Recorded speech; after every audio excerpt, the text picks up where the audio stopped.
Welcome to the Game Changer 00100 show. I'm your host, Game Changer. And today, just a quick public service announcement because I just got back in yesterday. For those of you who don't know, I was in the Dominican for a while.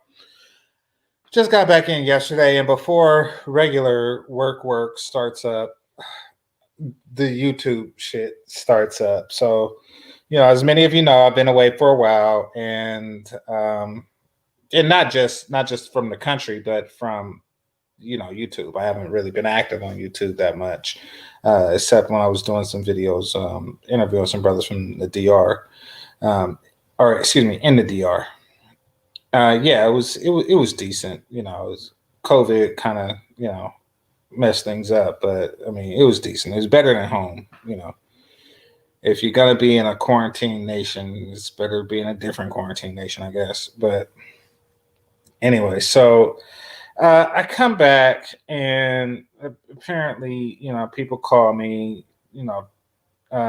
telling me that I should look at a channel, certain things going on, and I'm trying to make heads or tails of it. All right, but I kind of like tuned it out immediately. Well, not immediately, but after just hearing a little bit of it, because basically what it comes down to, and this is something that you either get it or someone has to just tell it to you, which is fine. Either way, it's fine. It doesn't really reflect on anybody how they realize. I realized when I was a kid, right? And we used to. Okay, so for those of you who don't know, because this could be a regional disease, cooties is a disease with no symptoms, and it's not fatal, fortunately, and it is transmitted through touch. Now, it doesn't have to be skin on skin touch. It could be like a person with gloves can touch a person's shirt, and if the person with the gloves on has cooties, then it would then spread to the person with the shirt. Now, there's two different strands of cooties. One is uncurable, at least for the day that you have it, because the cootie life cycle is only about a day or a recess. But so there's that form. And then there's the other form, which is curable. However, the only cure for it is to give it to someone else.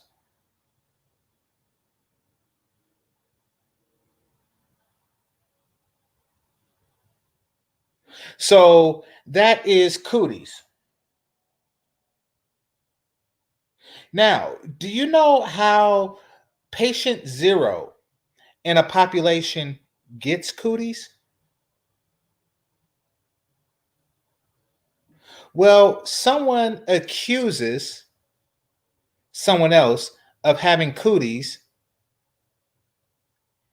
and then that person says, prove you don't have cooties.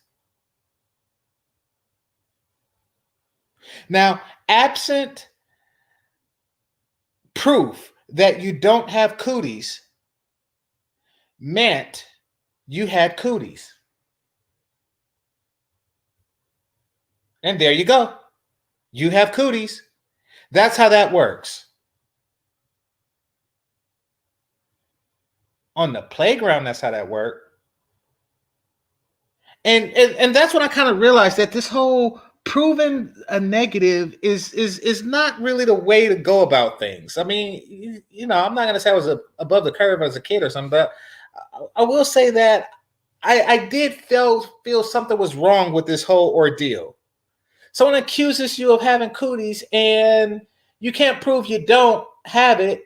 You can't even prove that cooties is a real thing and that it exists.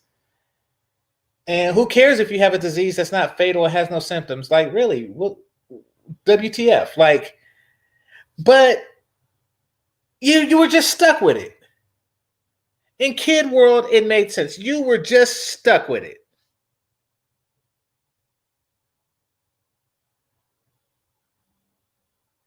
And I find that interesting when it happens to adults. Now, this isn't just on recent events, but recent events did bring other stuff to question, right? Now, for example, it brings up this topic. Cause I don't want to even get into recent events because I just got back and I don't even know. I don't even know what the heck is going on. But so y'all know how I feel about flat Earth nagagas and zodiac chips. Why? Because it's one of those prove me wrong things. It's one of those where you could just state anything and then somebody just says, "Oh, well, prove me wrong." And if it can't be proven wrong, that is the standing logic.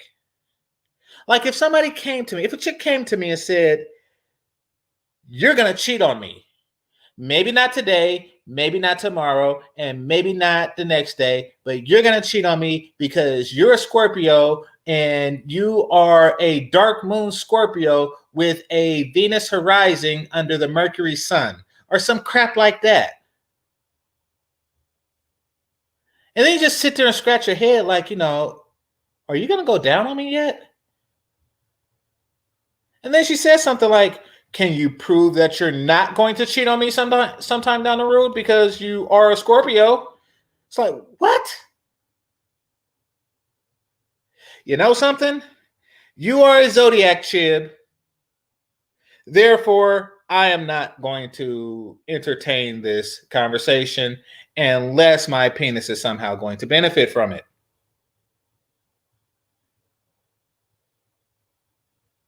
There's certain you just can't prove nothing like that. You just can't prove it.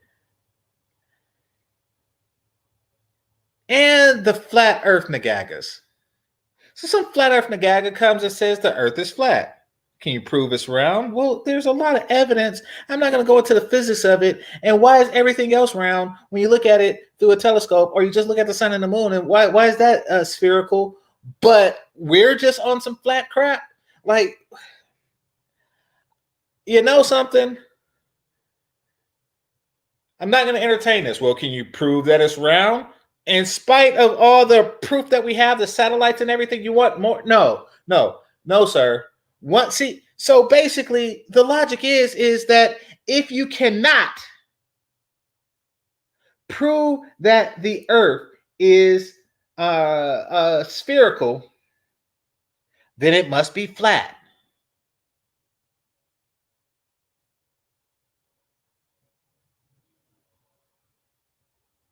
And I haven't really found the pattern yet.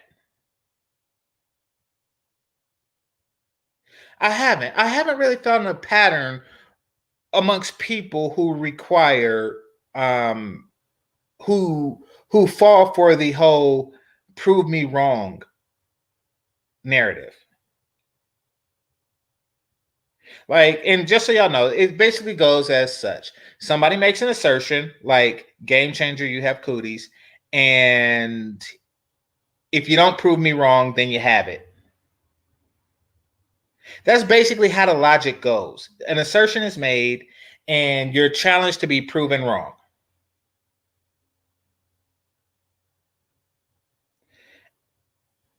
It doesn't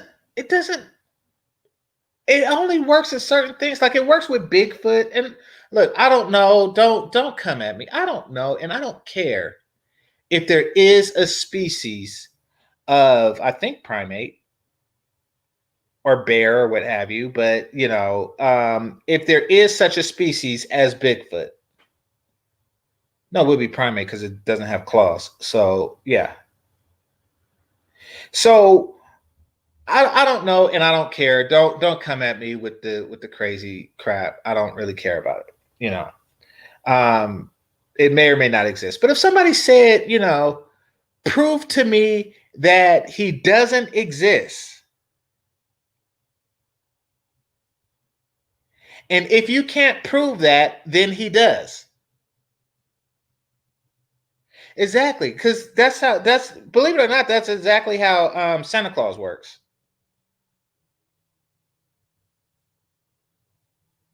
That's exactly how Santa Claus works. I mean, because very young people work on that logic, it can stand for quite some time because you cannot disprove, especially with the resources available to you as a child.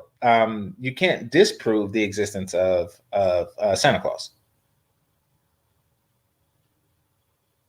You can't really disprove it, so his existence is thereby factual.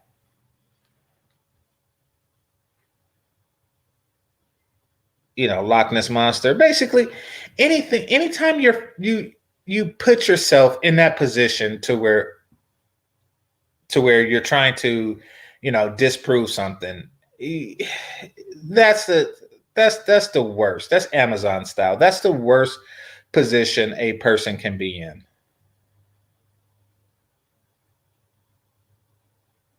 So that's all I have to say on that. Just, like I say, I'm tired. Oh, I told Jerome I was gonna here and put the link out there. But yeah, that's all I really wanted to say on that. I don't want to get too deep into it because it's, when I see people making mistakes in their decision making process of putting themselves in that position, it's futile. So don't even don't even bother. Y'all see that some things were thrown at me, and people were like, "Well, prove that you didn't."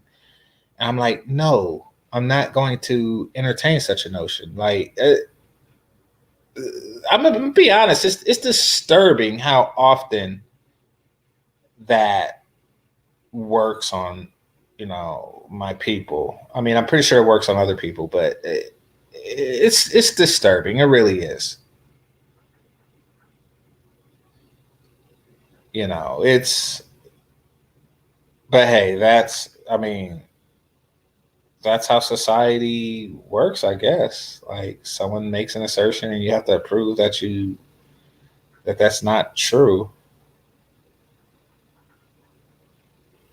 I mean, I wish that it could actually, like, I wish I could tell y'all that, yeah, I had fun. I spent my entire vacation, making Rihanna get me a sandwich. Like, I could say that, and then I could just turn around and say, prove that I didn't do that. And then anything you say, like, oh, this is her. She was actually in the south of France at the time. Like, yeah, but those pictures are doctored. She was actually with me, butt naked, getting me a sandwich. Like, then we just get into this whole ridiculous argument. But at the end of the day, no one can prove that I did not spend my vacation with Rihanna as she was making me sandwiches buck naked.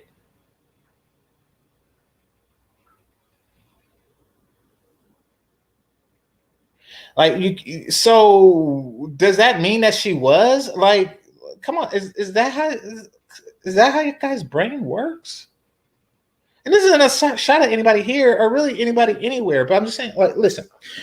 What I'm saying is that if your brain does work like this,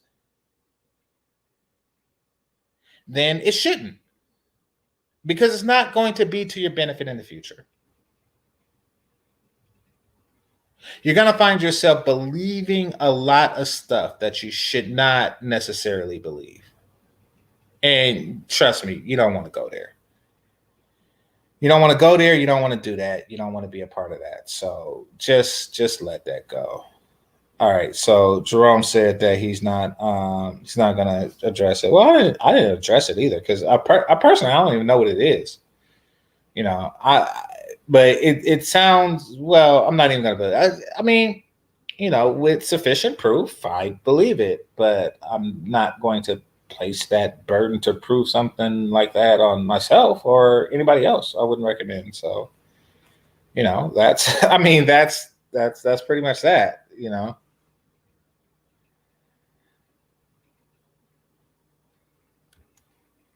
Yeah.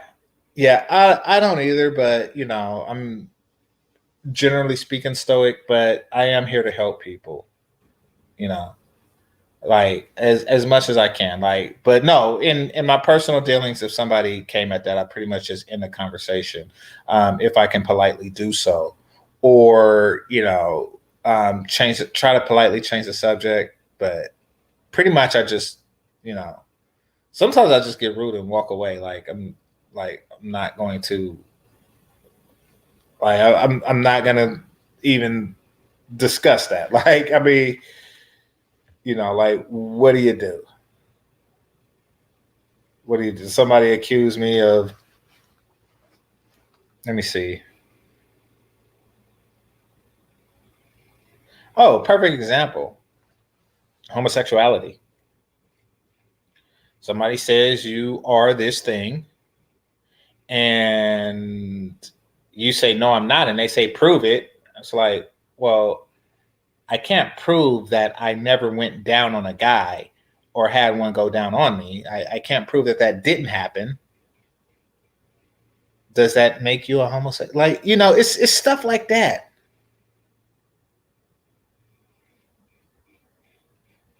It's stuff like that. Like, I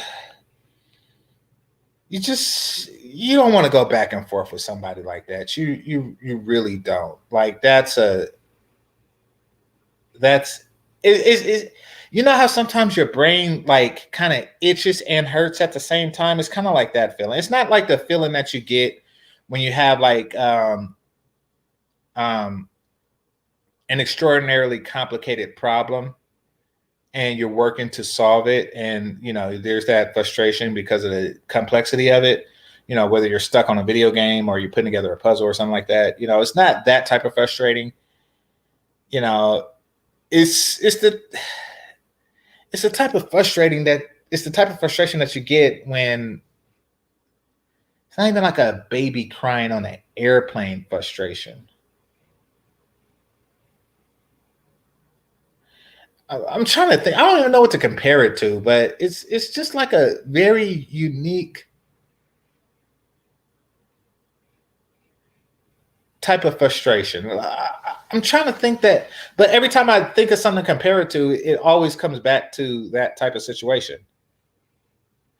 Like, but yeah, there's really it's just like a slight annoyance slash okay, I want to get away. It's type deal, you know. And the moment you come across a situation like that, at least me, one of the first things I think is this is going to be a very long interaction.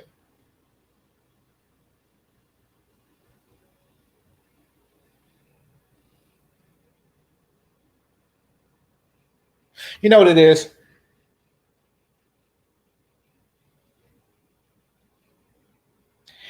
I did this joke, right? In physics. So, for lab assignments, we paired off into groups, right? I think there's like 3 or 4 in a group, and I had to get my books. So once the group was paired off, I was like, okay, let me go get the lab book because I had the class books, but I was like, let me go get the lab book so we can get started, right? Ran to the bookstore, got the book, came back, and I told a joke because y'all know how I do. I said, sorry I took so long. I was in the F section. And the look on these white, Mexican, and Asian faces was just priceless. They actually thought, for those of you who don't know, physics begins with a PH, not the letter F. F is not originally part of the Phoenician alphabet, so that's why some of the older words like elephant and things like that don't have the letter F in it. It has a PH. So I was joking, and physics, of course. So I was joking. I said I was in the F section, and they looked at me like, "Oh God, this is gonna be a long semester." Yeah, like iron, like Farius, Farius, I believe. So they looked like this is gonna be a long semester. This fool was in the F section. But I told him, I was just joking. I was just kidding. I do know how to spell the class that I'm in. Or at least I do know the first two letters of it. The first, whatever. But that's the type of the look on their face. The look on their face is what I felt when people attempt to employ this tactic.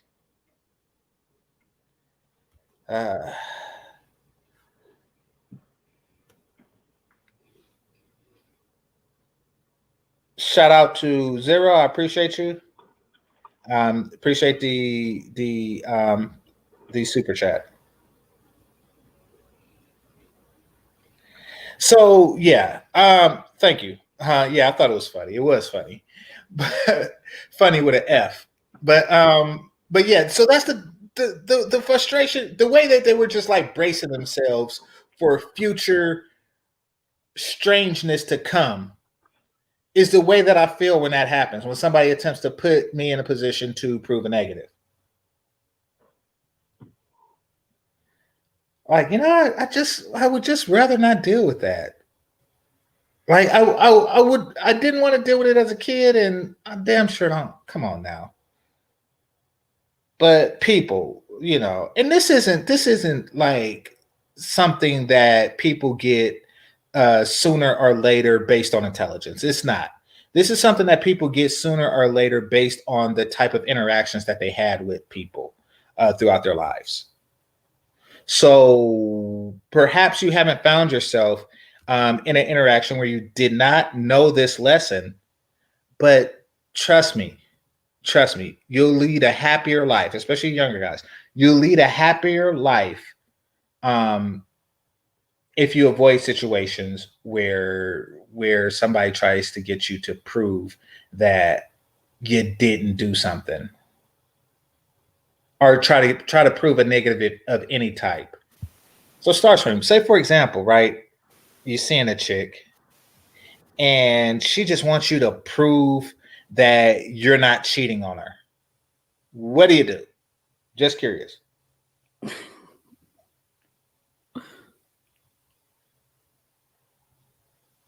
Starscream, you there? Thank you. Oh, you tell her you're not cheating. That's all you can do. You come back from the DR and be like, so how do I know you wasn't cheating? How do I know you wasn't with some of those Dominican girls? Blah, blah, blah, blah, blah, blah. How come you never go to Cameroon? Blah, blah, blah, blah, blah, blah. Like, look, you have to prove that I did. I'm not going to prove that I didn't. That's not how things work. Yeah, exactly. So you explain to the person that you can't prove a negative. It's an exercise in futility. I mean, you can, but it's ridiculously difficult to do. And in most cases, it's impossible. So it's better to not even entertain such notions. Yeah. So that's cool. What's on your mind? You are a hot topic. I just got back. You are a hot topic. So what's on your mind? Again, nothing much really. I think you make a really good point. Oh no, wait. I think you make a really good point when you say that you can't prove a negative. Yeah. Yeah, but I'm not going to troll on that too much. But yeah, you make a good point, and that's why I haven't even entertained it, because there is no point. It's actually ridiculous. It's like, what next? But yeah, there's no point even entertaining that conversation or trying to prove myself at all. There really is no point. So that's why I didn't bother. But I've heard what people are trying to say. Yeah. Okay. All right. So y'all seem to be very interested in the vacation. I'm just touch on it. Not really on the femininity portion, Ray. So but you're back home now. Yeah. Okay. I'm back in Cali. Cali. Yeah. So what I will say, and this is something that I didn't experience directly with the DR girl, but with one from another one from Africa, this time from Congo region. Maybe I'll get her on the show. If Blaze, if you are available, hit me up and I will see if I can get you to translate because her primary language is French. But I'll get her on the show. See, here's the thing, and this is off topic, but it was refreshing the exchange that I had with her on the way there. This was here in the States, in the airport, in Dallas airport, and the reason why was because there seems to be a barrier between men and women, particularly Black men and women. And I think that comes largely from Black men are always trying to hit it. Always. Like the thirst is so overwhelming that a lot of women put a wall up around them and, or they just get conceited and arrogant, whatever, but it's still a defense mechanism against an onslaught of people who are trying to gang them. So, so there's that. I don't get that as much because that's something that you reach a certain age and they women just don't expect that of you. But so that's not as bad. But COVID has really put that barrier up. But it was amazing how it was completely down with her, because she is a younger woman and I'm pretty sure she probably get her fair share of approaches. So it was kind of refreshing to have that barrier down. And I'm wondering if it's because we were in the airport and realistically nobody is going to meet somebody on an airport and smash unless you are on your way home, unless you're at your final destination and your final destination just happened to be her final destination. But that wasn't the case here. So, so maybe that's it. But it seems like there is, and this is my conclusion from the whole interaction with her. It seems as if when you take when you take sex out of the equation, the genders seem to get along a lot better. That's just something I concluded from the interaction with her. So what do you guys thought on that? So if you remove the possibility of sex, men and women will get along just fine. Is that what you're saying? I think that we would get along a lot better. Yeah. I can agree with that. Like a lot of the time, like a lot of the tension comes from the sexual tension. Like if you're talking to a chick and there's like no sexual attraction whatsoever, you feel like a little more at ease, more comfortable talking, expressing yourself. If that shit's not there, compared to like when it is there. Yeah. So have you ever found yourself in a situation where you was talking to somebody and that you were comfortable because you just knew it wasn't going to happen. Even if she's attractive, it's not going to happen. This is your friend's sister or something like that. Like, but for whatever, this is your mom's friend's daughter, or, you knew her in elementary, but for whatever reason, even though she's attractive, you just couldn't see her that way because it broke a rule or something like that. Yeah, like I think a lot of people like they do, especially like when you're younger, growing up with people, mm-hmm. and like you kind of cast them in a certain light, like a chick you might have grew up like next door to or went to elementary school with, and like you guys were like real good friends, really close. Then there might be like a mental barrier on your part where you're like, no, I don't want to see her that way, or I'm not seeing her that way. She's the same person I saw before. even though like to the outside she might, to other people she might be attractive, but to you see her like in a different light. Exactly. So, and those are more comfortable interactions. I mean, so, this brought up a conversation I had later with my cousin, and that is, can men and women be friends? Even if there's sexual attraction on one or both sides. And I'm like, yeah, if the circumstances permit it, I think that those are like healthier connections. It really are. They really are. Yeah, but I don't know. I think when you get older, like that's like kind of like the first thing that goes to mind. You're not really looking for like a girl bestie or some shit. Like you see a chick, you're putting her in one or two categories. You want to smash or you don't want to smash. True. It's kind of like to kind of make it more efficient that way. But I see like when people are growing up younger, there's kind of like a natural kind of like disconnect sometimes. True.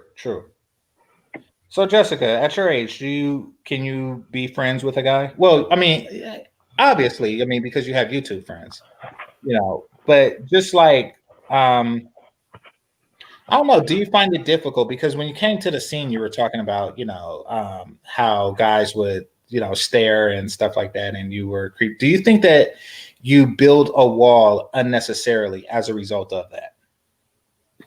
Possibly, but you kind of just based off your interaction with somebody, you get an idea of whether somebody likes you like that or they don't. Mm-hmm. So yeah, you can figure that out pretty easily. But I get what Starscream is saying when he says that if there's no attraction there, then it kind of makes your interaction easier. There's no pressure, because like you said, you might feel like if you have an interest in someone, then you might want to not fully be yourself or not say something. You're holding back, you're not being 100% you. But if there's no interest there, then the interaction's more natural. Yeah, exactly. Now, do you feel that, okay, here's something that we all know, and I've said it several times on the channel. Black men generally are known for having diminished standards, which means that even unattractive women put a barrier around themselves when a black man approaches. Slightly, yeah. I've heard of it. I've heard of that. No, black men definitely have a reputation that precedes them, and that's not a good thing because.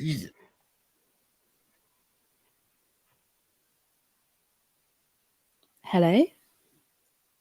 He cut off? Yeah, he cut out just for a second. I'll kind of just take over then. I think some black men do have a reputation that precedes them. So I've seen it two ways, right? It goes either some women can be offended when black men try and talk to them because there's this perception that sometimes black men will go for anything and everything. But then on the other hand, I've seen women market themselves solely to black guys based off of that perception that they'll go for anything and everything. So you have like, the fat girls of other races be like, oh, I only date black men. Because they feel like they're so used to this perception of, oh, black men like big women, black men like, thick women. And so they market themselves specifically to black men for that reason. And you even see it in like the escort world. Like you'll read escort ads and they'll specifically say, I don't do black men or black men under a certain age. Like that's off the table. So even like when you're paying for services, like there's that perception that precedes black men that they're not to be messed with. I guess it's something with like pimps sometimes, or like a lot of these girls like are working for somebody else, and like a lot of times there's like a fear that the black man will knock their bitch, I guess you could say. What do you mean knock? Sleep with? Isn't that what a prostitute is for? No, like take her away, like take her. Okay, from like he'll become the new pimp. Like Got like you. when Platinum's saying he's gonna get a fresh white knock, that's what he's talking about. Like Okay. he's gonna take a girl from her original pimp. Got you. So it's I mean it's weird looking at it. Like why would you refuse service to somebody who's gonna pay you? But even in that kind of world, like black men have a reputation of, and they also have a reputation of like being cheap too, like very cheap. Like they'll start negotiating on prices and stuff. Well, that's what that is. Like that's what pimping is when you think about it in that form.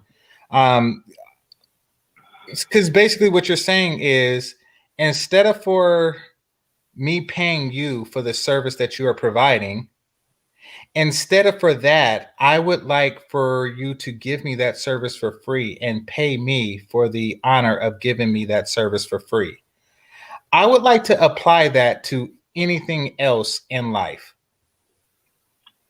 Yeah, that's what I said. I was like walk up to a lemonade stand and say, hey, how about instead of for me buying some lemonade from you, I drink it and you pay me for drinking it. Like I want to apply that logic to other aspects of life and see how frustrating it would be to the merchant. And I think that that's probably causing tension in that way. Yeah. like I was saying, I like to see somebody use their mouthpiece to get free repairs, car repairs from the car mechanic. Yeah. I think that'd be a more useful way to use your mouthpiece. You get more out of it instead of using it for, for sex. Get, free services from other professionals. Right. If mouthpiece works that way. Well, I mean, you do from like for example, you get like day old donuts or something like that. Like you know, well, I don't want to go into that, but I mean, look, I want to go back to the male and female interaction and the tension that exists as a result of the over thirst, because the pimping is definitely an example of that. But we're unable to. Another example, right? About 10 years ago, I was at Walmart and I seen a girl there and she had a scanner in her hand. Now, actually, somebody, when I told the story before, somebody told me something different, right? And perhaps it wasn't what I thought it was. But she had a scanner in her hand, and I wanted to get to a certain section. I forget which one it was. And I said, do you work here? And she said, no. And she gave me a look like, Nagaga, please. Nagaga. Like, how dare you? Like she gave me like a conceited look. And I'm thinking like, and I asked her, I was like, what's that look for? You got a scanner.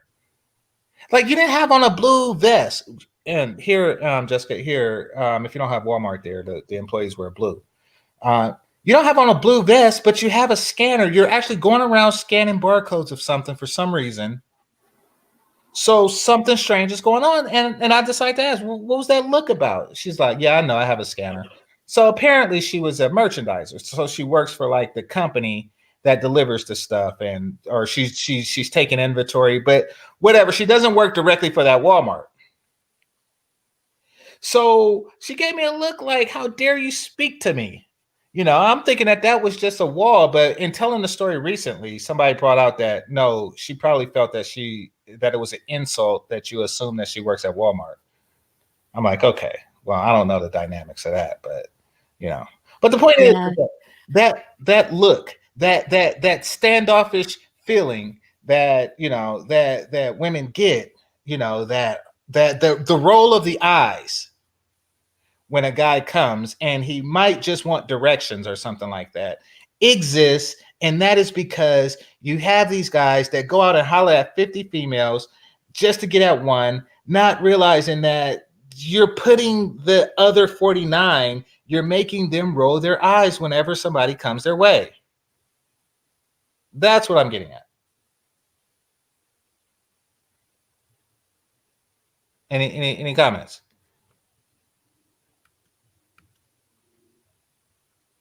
Am I still connected? Yeah, sorry, repeat that last sentence. No, just saying. I think that's adding to the tension that already exists between the genders. And What if they see one woman react badly, they're going to copy that? No, not necessarily that. I'm just saying that we talking to every female that comes your way makes it difficult for women to even want to come your way. Because a lot of times women don't want to be talked to by every guy that they meet. Does that make sense? Okay, so it's like the whole, if she gets approached a lot, then she just automatically starts batting everybody off. Exactly. Yeah. Okay, yeah, that makes sense. Exactly. And I think that we as brothers, we over approach, in my opinion. But what about approach 100 women a day and you'll get at least one number? Yeah, I know. I mean, there's a downside to that, and that is you've annoyed 99 women, and these women are going to wake up tomorrow and they're going to get approached again and again and again and again, and eventually, yeah, they will be, there will Start be to become annoyed. Yeah, exactly. There will be a barrier that's just like, I mean, no matter what, you're not going to get the reaction that you want. And the reaction that you want is, ooh, that guy is cute. I hope he comes and approach me. I mean, what's eventually going to happen is whether she's physically into him or not, she's just tired of being approached. Yeah, I think depends how you approach, It's like, okay, right, I don't know, like the American like colloquialisms, but just like the hood slang, you kind of want to cut that out. How you take somebody not giving you your number as well, because that makes people immediately not even want to talk to you. Because if you've had a few reactions where people react, if you've had a few instances where people react badly to you not giving them your number, it makes you not want to talk to people at all.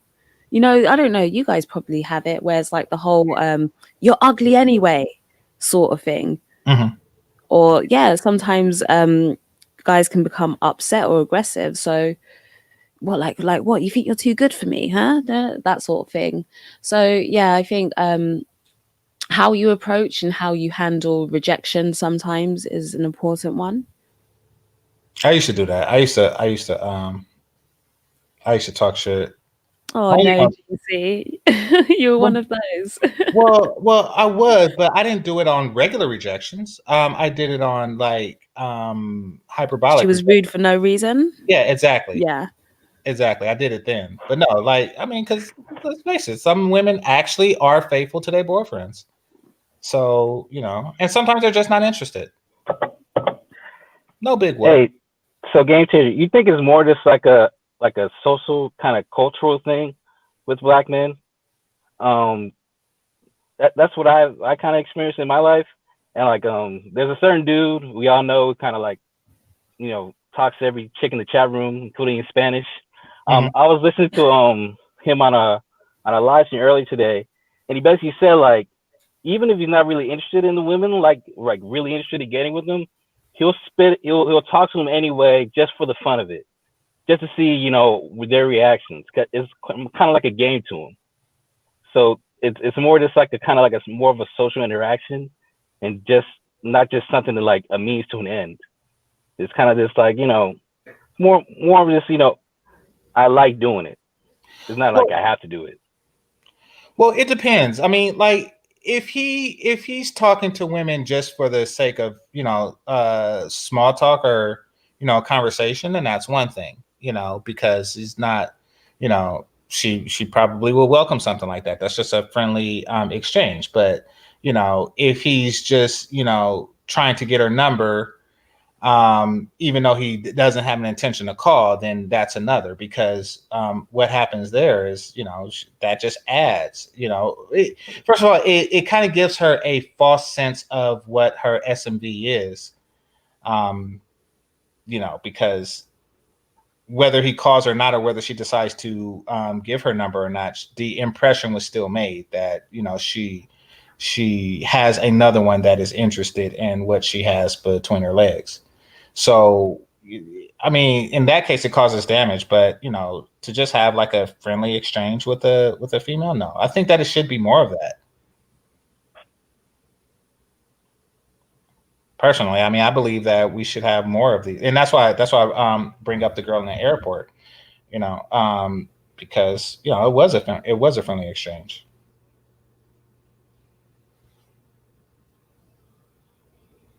Yeah, you don't really have that.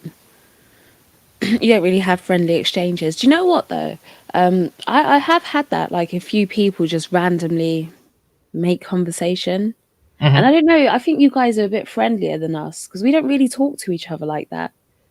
But I've had a few people just, and they'll speak to you, but they're not trying to get your number or anything like that. They'll Mm-hmm. speak to you, but it just feels a bit weird. It feels a bit weird because no one does that. You don't go out of your way to talk to someone unless you have a reason to talk to them. No one Mm-hmm. just talks to, like, men and women don't interact simply just to interact. There's usually a purpose there. Exactly. And that is why I brought it up. It wasn't that it was it was just like, yeah, she initiated for no reason at all. And, I thought that was like, oh, I was a little taken back by that. And I was like, this should happen more often, but there's a reason that it doesn't. But you say that, so when guys make friendly conversations, how do they break the ice? And how do they make it apparent that they're not trying to get in your pants? They just don't mention anything to do with getting in your pants, or there's no hint of like asking for the number. It will be like, okay, random example, you're just waiting for the train, or the train's taking a long time, isn't it? Mhm. And you'd be like, yeah. Be like, oh, where are you off to? You come back from work, whatever. And you just go from there, really. Okay, so if you're in America, you're saying some southern state, and some dude comes up to you like, yo, what's good, shorty? You looking good today, or some shit like that. Like he starts out with a compliment. Would you consider that like he's trying to like aggressively come at you? Just because of the No, way he's no, talking to you, approaching? no, not aggressively, but I don't really like the whole like shorty or like things like that. But I don't consider that to be aggressive. It depends because it's more like sometimes people are a bit too up close and personal. Um, Sometimes it's not what you say, is how you do it. It can be like it's not just one thing that you can pin it down on. Um, Sometimes people be like all up in your face. I don't like that either. So yeah. Because a dude will come up to you and be like, what's up with you? What you doing tonight? I mean, he'll basically start asking you like personal questions, like wanting to know like where you stand immediately. That's kind of how it goes most of the time. It's really not like benign questions really like that, like how's the weather or shit like that. It's kind of more they're trying to get you somewhere to a point when dudes talk to you. Yeah, most of the time. Weather is a conversation starter here. Weather is a conversation Yeah, starter. Maybe that's just like an English thing. I don't know. Well, But I yeah, mean, polite. if you have inconsistent weather, I think that people in places like that, you know. yeah. Um, so yeah, that's a conversation starter. But like Blaze said in the chat, we don't really small talk. We don't do that. So it's not often that it happens, and that's why it feels a bit weird when it happens, because we don't go out of our way just to talk to random strangers. And then usually when people do, sometimes they're like a little bit weird, or sometimes it's old people. And then you feel like, then I'll try and have a bit of a conversation because I feel like they must be lonely. Mhm. And so I'll try and speak with them a bit. But yeah, it doesn't happen much, but it's happened before, but not much. Yeah, Most of the time there's like intention. I think that yeah. I think the big city thing is because there's so many people, and if you have a personality to where you want to talk to people that you meet, you'll have 1,000 conversations a day. So Right. in a place like London or New York, like Blaze was saying, so yeah, and I have heard that from particularly from people from India that because brothers, we tend to like look each other in the eye and nod, but imagine living in a city with 2 million brothers is like you don't want to nod all day. So Yeah, people, we just go about our business, like yeah, head straight up, look straight forward, and just focus on wherever it is that you're going. And sometimes everything is so fast paced that you don't have any, you don't even have time to pay attention to anyone. Like, put it this way, if I'm like in the morning going to work, I don't really have time to be like, I don't know, casually strolling around. Like, I'm focused on where I need to go. Everyone's moving quickly, so you have to move quickly to keep up. Everything is really fast paced. It's kind of crowded where I work, so you're going in and out of people to try and move around. There's no time to stop and talk. You don't have time for that. We're busy. Now, on a smaller level, when I go to like the local shop near my house, then yeah, the shopkeeper tries to make a bit of conversation. How are you? What are you been up to? Da da da da da. But no, like out there, when you're properly like out there, out of your tiny little community, no, we don't talk to each other. yeah, yeah. So I mean, I don't know. I wish that the brothers who could you take it down to 99 chicks a day? Can you just do it a little bit? And don't give me, having social interactions, which I think that's what the dude, which I hope that's what the dude that you were talking to earlier was doing, is one thing, and that's actually a good thing. But trying to get at every girl just because there's an ego thing involved with it, then you're making matters worse for you long term. That's just my opinion. Yeah, my ex's friend does the like approach a lot of girls a day, and then you're gonna at least come out with a number. He does that. I don't like him. I don't like him, but yeah, he has that sort of mentality. But he's just like, yeah. Sorry, a bit off topic, but it just reminded me of someone. Oh no, that's definitely on topic. I mean, so I don't. I think guys like that make it a lot more difficult, for themselves and other guys, and really other women, because, I mean, like you said, they do develop a wall that actually will, Yeah, you get a barrier. Yeah, So you get a barrier, and you bury out the guy that you probably should be with. I keep my AirPods in 24/7 when I'm out. Sometimes people don't always realize that you've got AirPods in. So like, even if my music isn't on, I can hear them, but I just act like I haven't heard them. I just carry on doing what I'm doing. But then some people actually like come up to you and like tap you on the shoulder and be like, hey, or they'll get like right in your face and be like, hey, and then you've got to take the AirPods out, which is a bit like, oh, and then I just say I've got a boyfriend. So it just keeps it short, brief. And yeah, you have some that try after you tell them that. Like, oh, if I was your boyfriend, I wouldn't have you out here on your own. Da, da, da, da.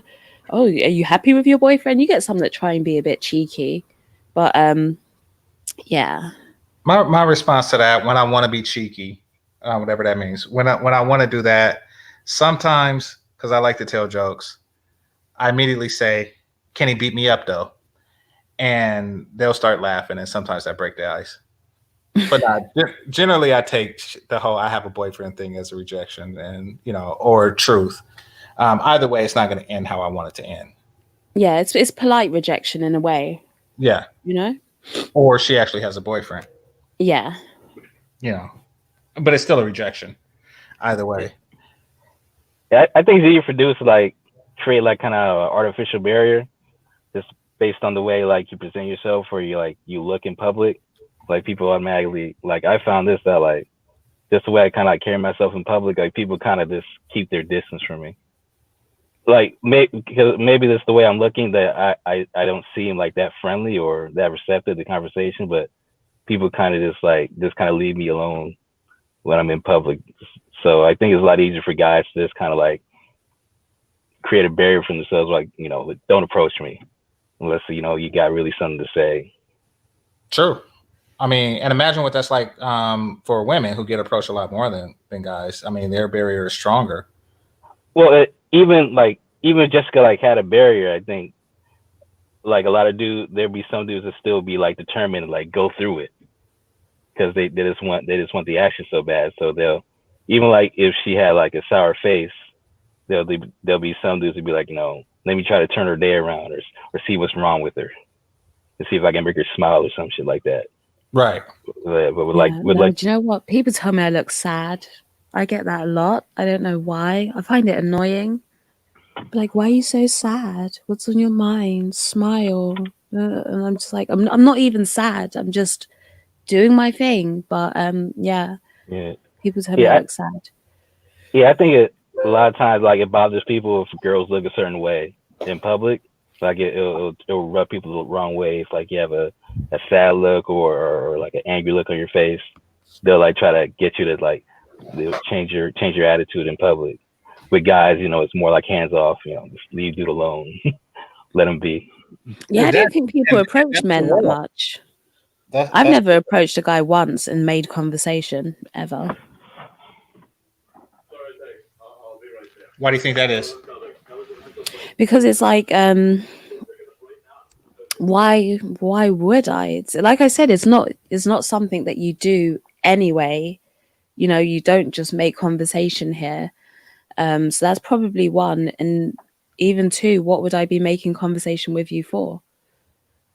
It's kind of obvious that they want the penis when the conversation, just depending on the conversation, it's extremely forced. Like this white girl, she was like, oh, I can't believe it. I opened my bag up like that too. Cause like I was at Burger King and they didn't have a tray at the one there. So you just had the bag and you open it up and you use that as a tray and you put the ketchup on the inside of the bag and stuff.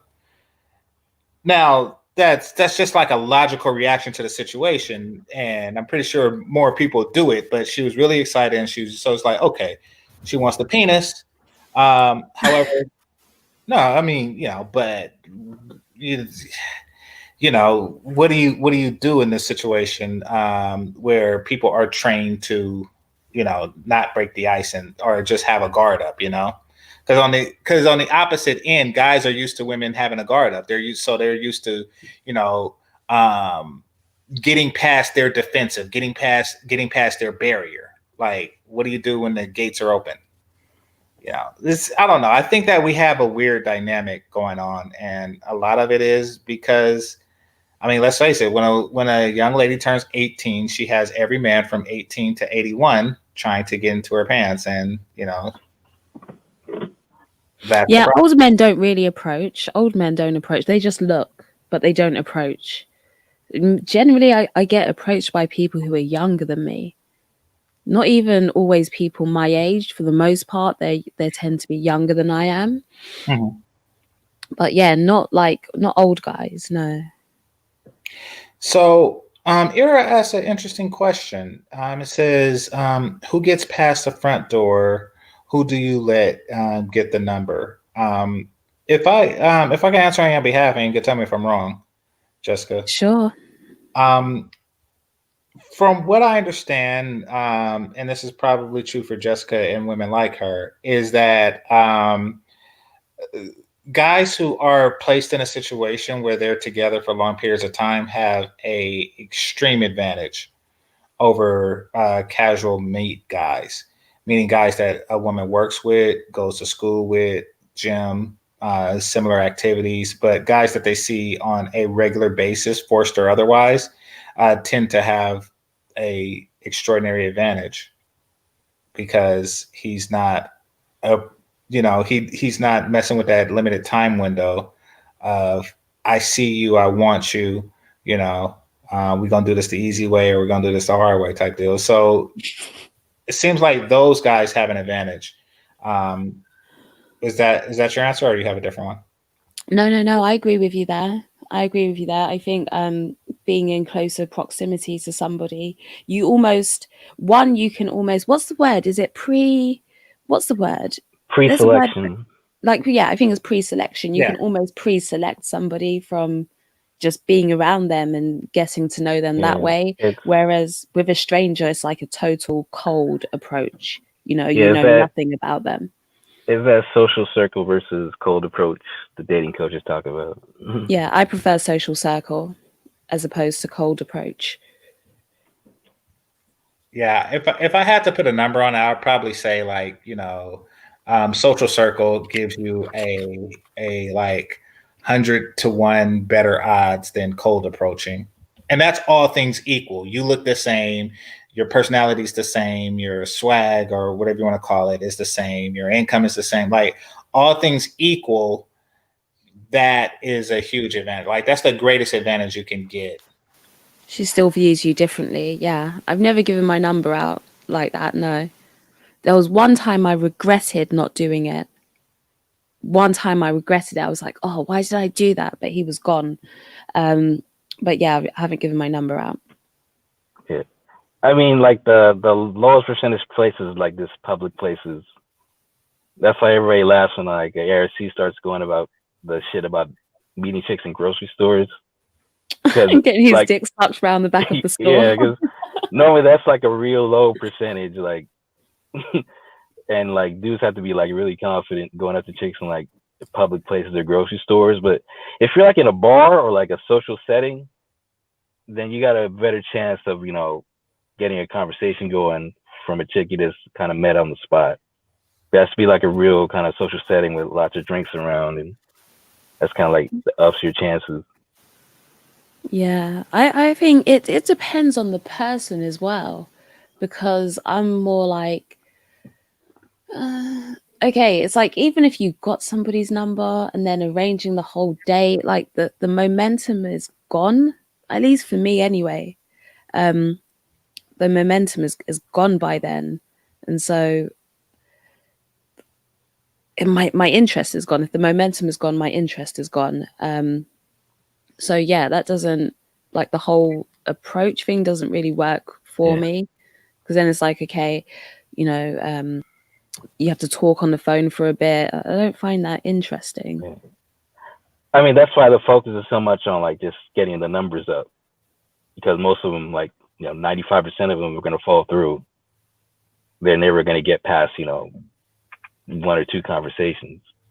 That's why they're always like get your approaches up and make sure you're swiping everybody right on everybody on Tinder, because you just have to get those interactions up to hopefully get a small percentage that can actually go further than just 1 or 2 conversations. Yeah, I get it. For guys, it's hard. It's hard because one, cold approach. I think cold approaching does work, and maybe it's just not for me. It works. I know it works for some girls. Some of my friends don't mind the cold approach. So one, cold approaching isn't for every girl, and then 2, sometimes guys are weary of talking to people at work or through social circles because you don't want to possibly mess anything up. So I get it's hard for guys. I think you got to have a certain mentality for the cold approach stuff. I think majority of people just do it through friends of friends, and like I remember Zero saying like most like friend circles just pass the chicks around. So the chicks like with every dude and with every dude in the circle. I mean that's kind of like more normal than dudes getting out there and hitting the pavement, talking to girls like in public and shit. Is it really hard in public? I never really looked at that as the factor, like in a store or something like that. Because you don't really like come across them in private if you're cold approaching. No, a cold approach in private could be like, okay, I'm with my friend. She goes to meet someone. He has a friend with him. Boom. That's almost like a cold approach. You don't know each other. You're strangers, but you approach that way. So to me, that would sort of be like a cold approach. That's like one example. Another example, you go to a party, somebody there that you don't know, they approach, just like a cold approach, but it's almost a different sort of cold cold. And that's not really cold because it's a party, and Well, you're that's what I was going to say. overlapping circles. I'll go It's for it. almost like lukewarm. Yeah, Because you don't know each other, but you almost come pre-vetted, because that's like a friend of a friend, or so yeah. It has to be like a built-in kind of icebreaker. I remember one time I was buying like a shirt at Hot Topic, and I started chatting up with the salesperson who was trying to sell me a shirt. So there's kind of like a built-in icebreaker. The reason like we're supposed to have a conversation. So it's kind of like that, where there has to be like a built-in reason, like kind of pretense of you guys talking, some kind of social interaction that preceded it, not just like you're walking one way and she's walking the other way, and then you like turn around and just tap her on the shoulder or something like that. That's kind of like a lot more difficult. True. That's that. Well, I mean, no matter what, you're interrupting something that she was doing, so you're already at a deficit.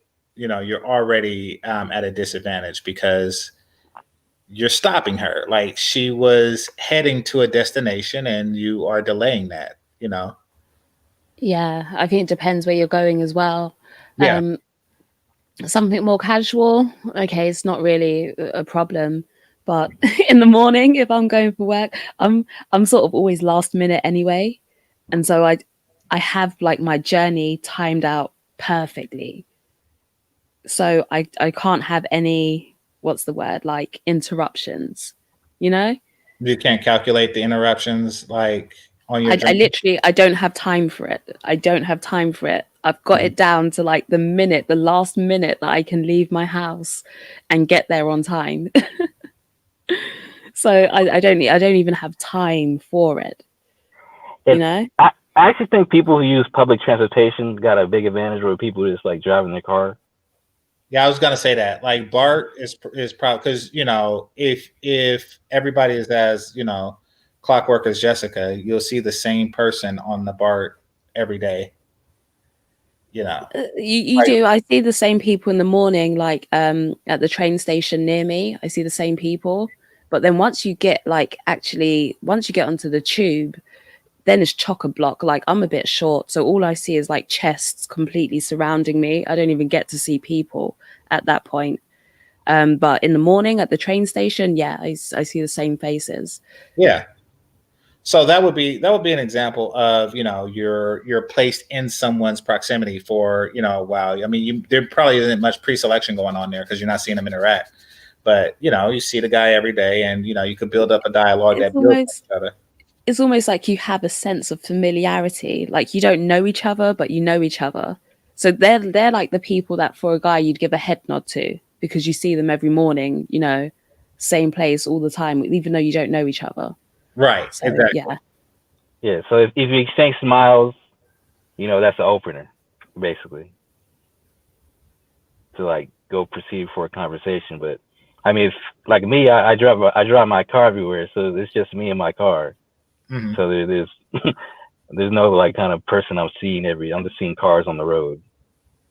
Yeah, so I think it depends where you live as well. That's why like there's so many cultural, like not even cultural, location differences. Because here you can't drive at that time in the morning. Like, you have to get the public transport because it's going to be that much quicker. And then, but at the same time, we don't talk to each other. Like, no one talks to each other. So location means a lot. Yeah, I'm saying California is a car state. Like, you need a car to basically get around. Maybe like where GC's at in Northern California, they got a better kind of a public transportation system. But in Southern Cali, it's just you need a car to get around. Well, if you go out to the countryside here, you need a car. You have to have a car to get around. Both is true. You do. You both need a car, and for like traffic in the morning, you don't want to get caught on a bridge or something.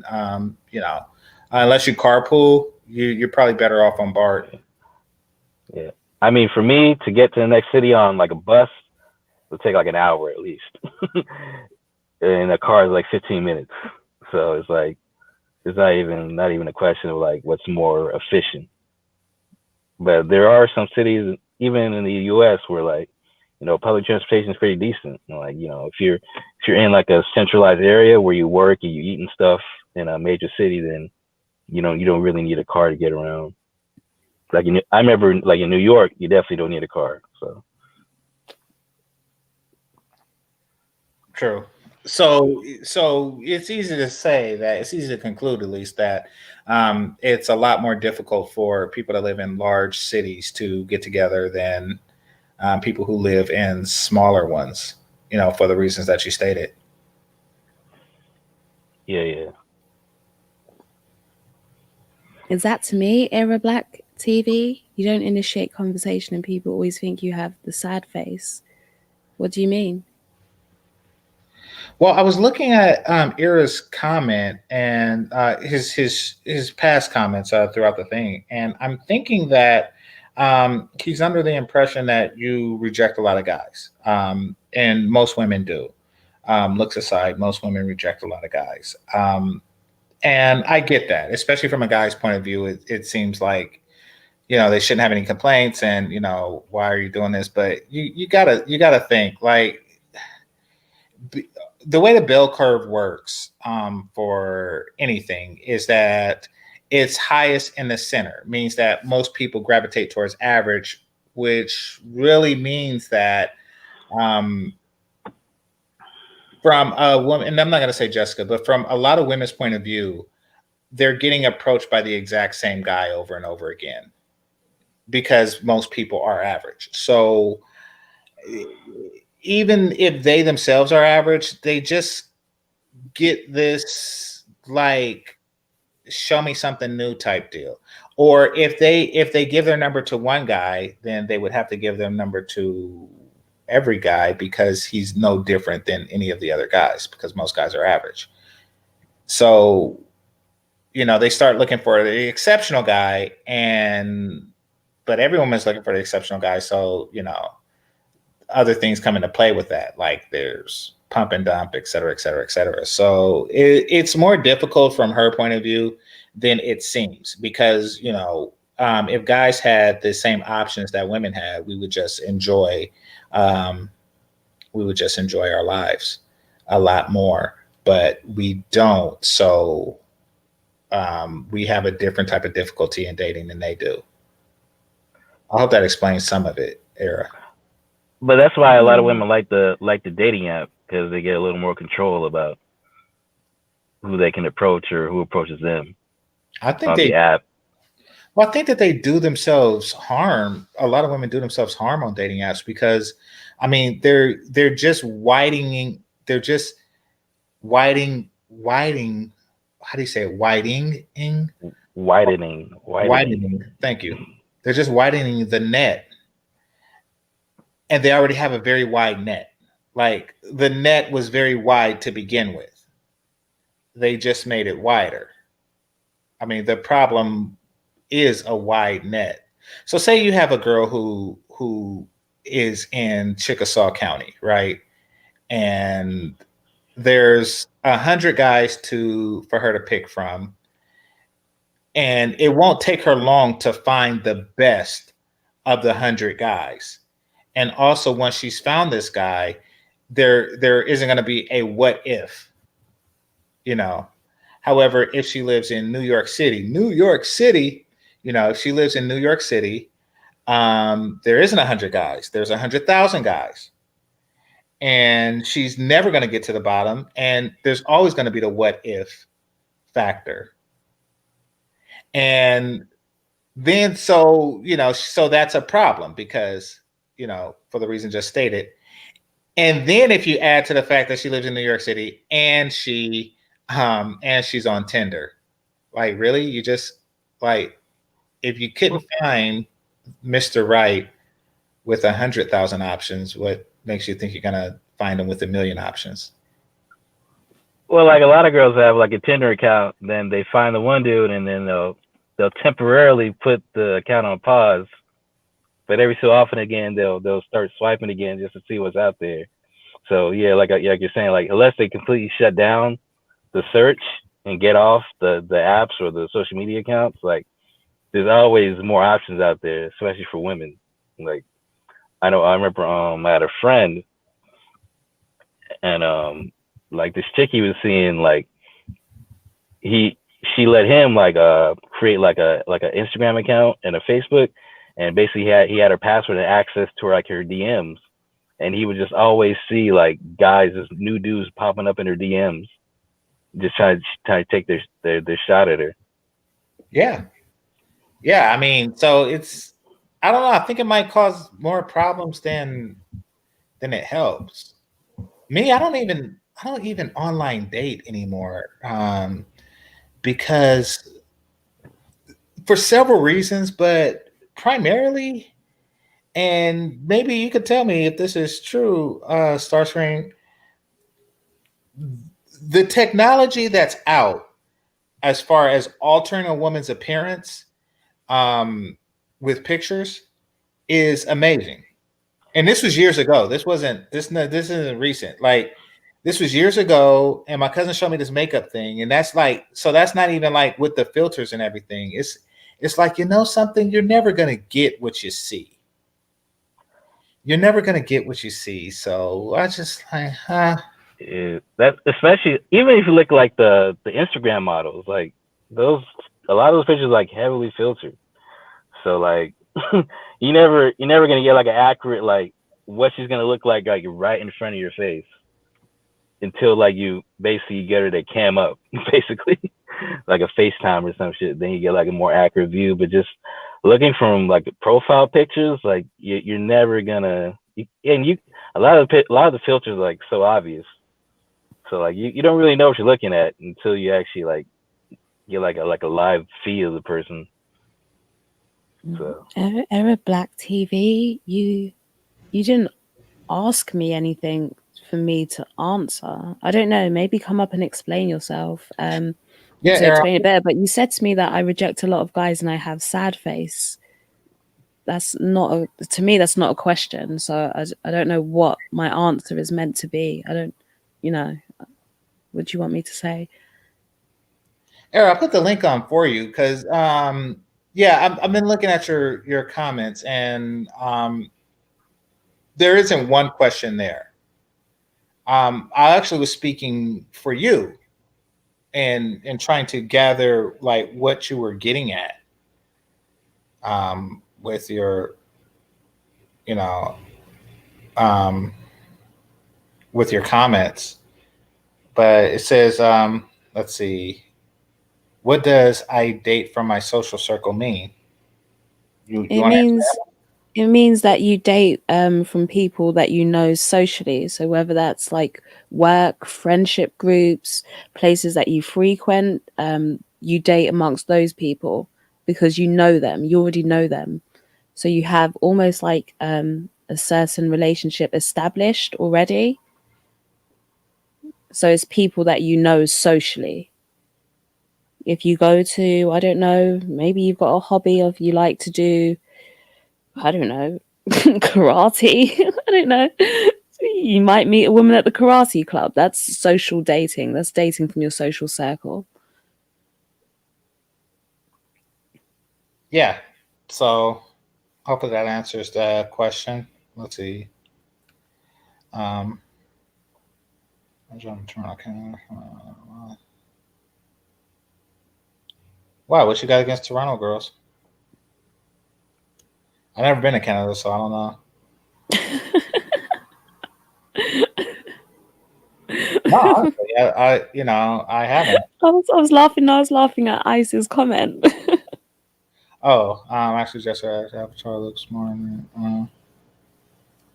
Yeah, some people like smile for pictures, but I do have a smiley one there. Yeah, like on a day to day, who knows? Could be like bulldogging people on the way, But I'm not gonna try to prove a negative. So, like, I would just like let that alone. But I mean, once again, it's an avatar picture. Like, you date online just a little bit, and it's not that it's bad. It's not that it's bad. It's just the filters and the makeup. And you meet them in person. It's not they. Okay, so I've been catfished once. I've been like actual catfished once, and that's no fun. But the rest has just been like a Whopper. Like when you look at the menu and then you actually get the Whopper or you get the burger or whatever, it's just been like that, but like a lot worse. Like the advertisement picture versus reality, Yeah, exactly. where the lettuce is wilting a little bit, the bun's put on like kind of over half the burger, and it's not quite on there. Yeah. Exactly. It's not like it's not horrible and it's still a burger and you still eat it, but it's like I would have been happier if you didn't show me the picture. But I get why they do that. I was talking to my friend. I get why they do that because if one girl does it, then all the other girls have to do it to compete. And, or else she'll just look like that, like, yes, I'm real, but everybody else looks like this and you look like, so I get why they do it. I got catfish before though, GC. Remember I told you my catfish story? Well, I know, and I know you did the thing, but I didn't get to watch the whole thing. I know Melody, and Sister George did a Tinder experiment, and y'all talk about it on your channel, but I didn't watch the whole thing. Is that when you told the catfish story? No, I think I told it on your show about when I met the guy and he was really boring, and then I stopped speaking to him for a while, and then the guy that introduced us was like, "Oh, blah blah blah wants you to have his number again. He lost his phone." Mm-hmm. And then he gave me the number and we were talking, and then it was like a completely different guy. And then I met up with him and my friend put makeup on him. Remember? Oh, you forgot. Wait. No, I did. But you're telling me that you met a guy and he came back in disguise? No, it was an accident the way that it happened. So it was like friend of a friend, he said, "Oh, I've got a friend who saw your picture, he likes you, da da da da da." Right? And so he's like, "Can he have your number?" So I was like, "All right, cool." Because he's in your social circle. Right. Started speaking now, but this guy was like really boring, really hot, but really boring. And I tried, but I lost interest. I was trying, I was trying to make conversation. He'd be like, "Yeah, nah, yeah," one of those people. And Yeah. so in the end, I just like, I gave up. I was like, okay, I'm not speaking to this guy anymore. Just ignored him. So then a little while later now, probably a couple of weeks later, the friend that introduced us, he said, "Oh, Kay lost his phone. He wants you to have his number again." So took the number, called him, and I was like, started speaking to him again. And this time he was so much more interesting. And I went from forcing conversation to being able to talk to him for hours, like literally hours. We'd just be there talking. Mm-hmm. And so, yeah. And then it was weird. The one thing that was like a giveaway sign is that I saw the real one when I was going through like a shopping center.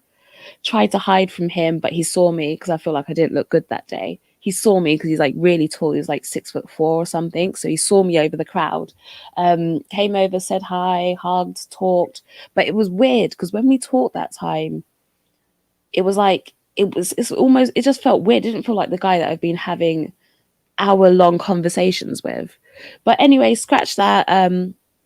Called him later on and I was like, "Oh, it was good to see you earlier on today." He's like, "Yeah, it was good to see you too." But he was bluffing. So it got to the point where we were going to meet up, and yeah, he was tall, stoic. He dwarfed me. Going to meet up, so I brought my friend with me. Met up in central London, and the guy. Okay, so like I said, the guy who originally I was talking to was like 6'4", like muscly, really good looking guy, not to be mean, right? But the other guy was like my height, like really unattractive. It just was like a completely different person.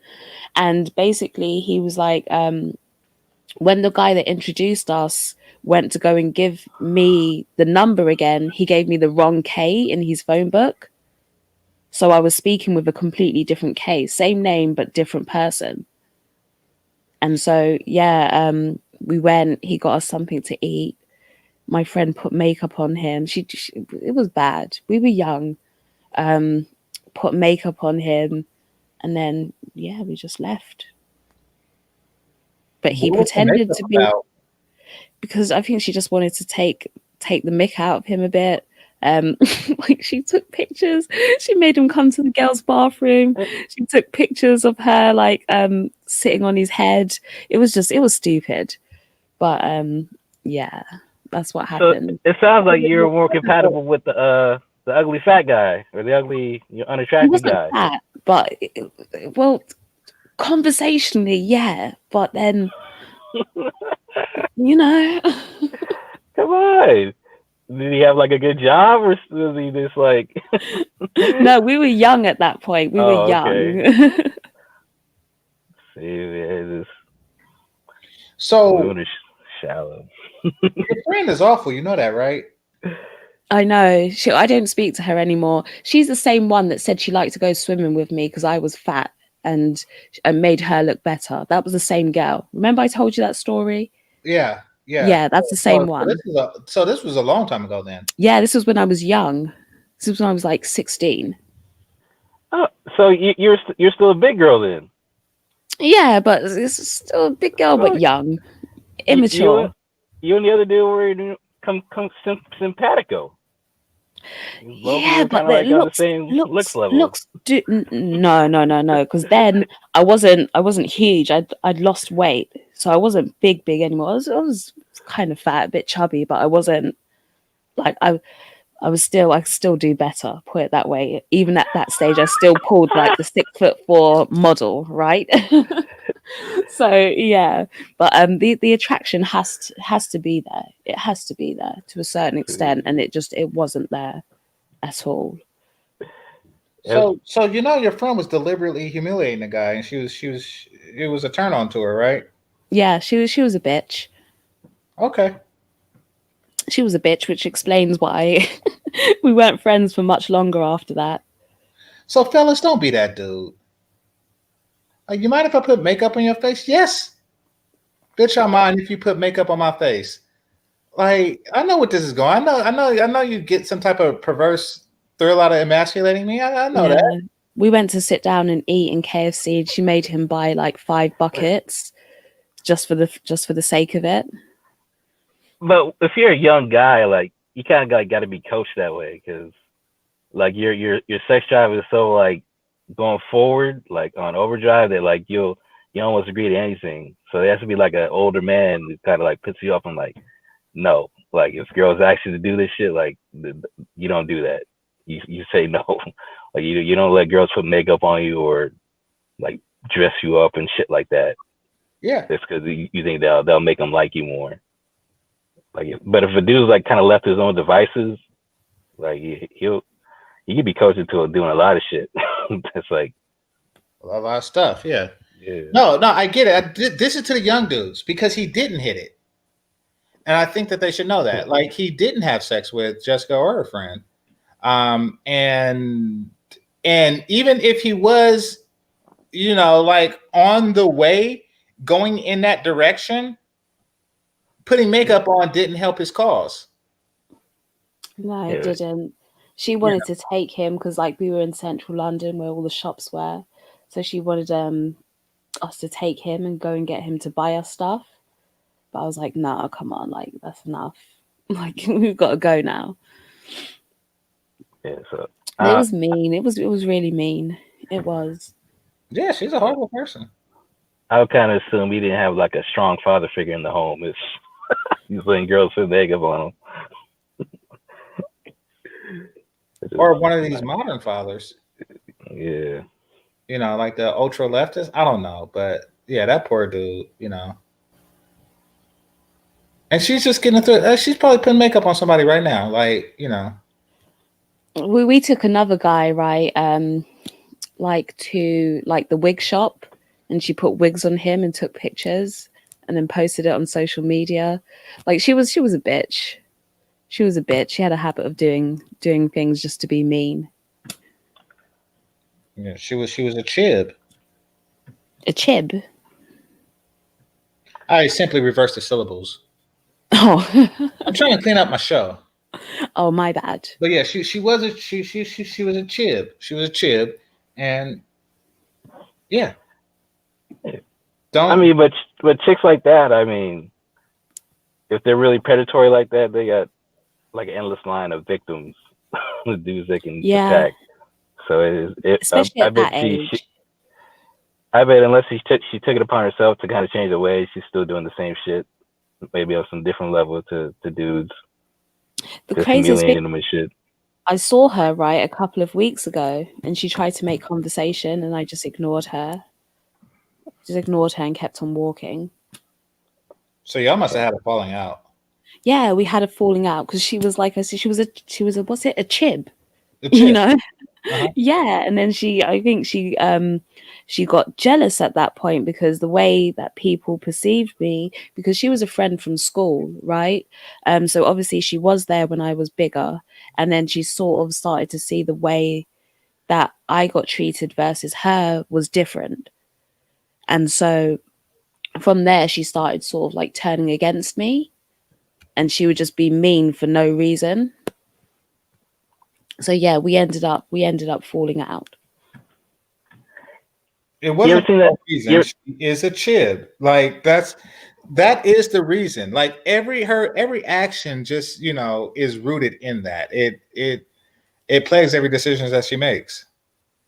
Like whenever you can begin a sentence with her that says, "Why did you?" The answer is because she's a chib. Like, I could tell. She made him wear makeup and took pictures, and then the chicken, just everything.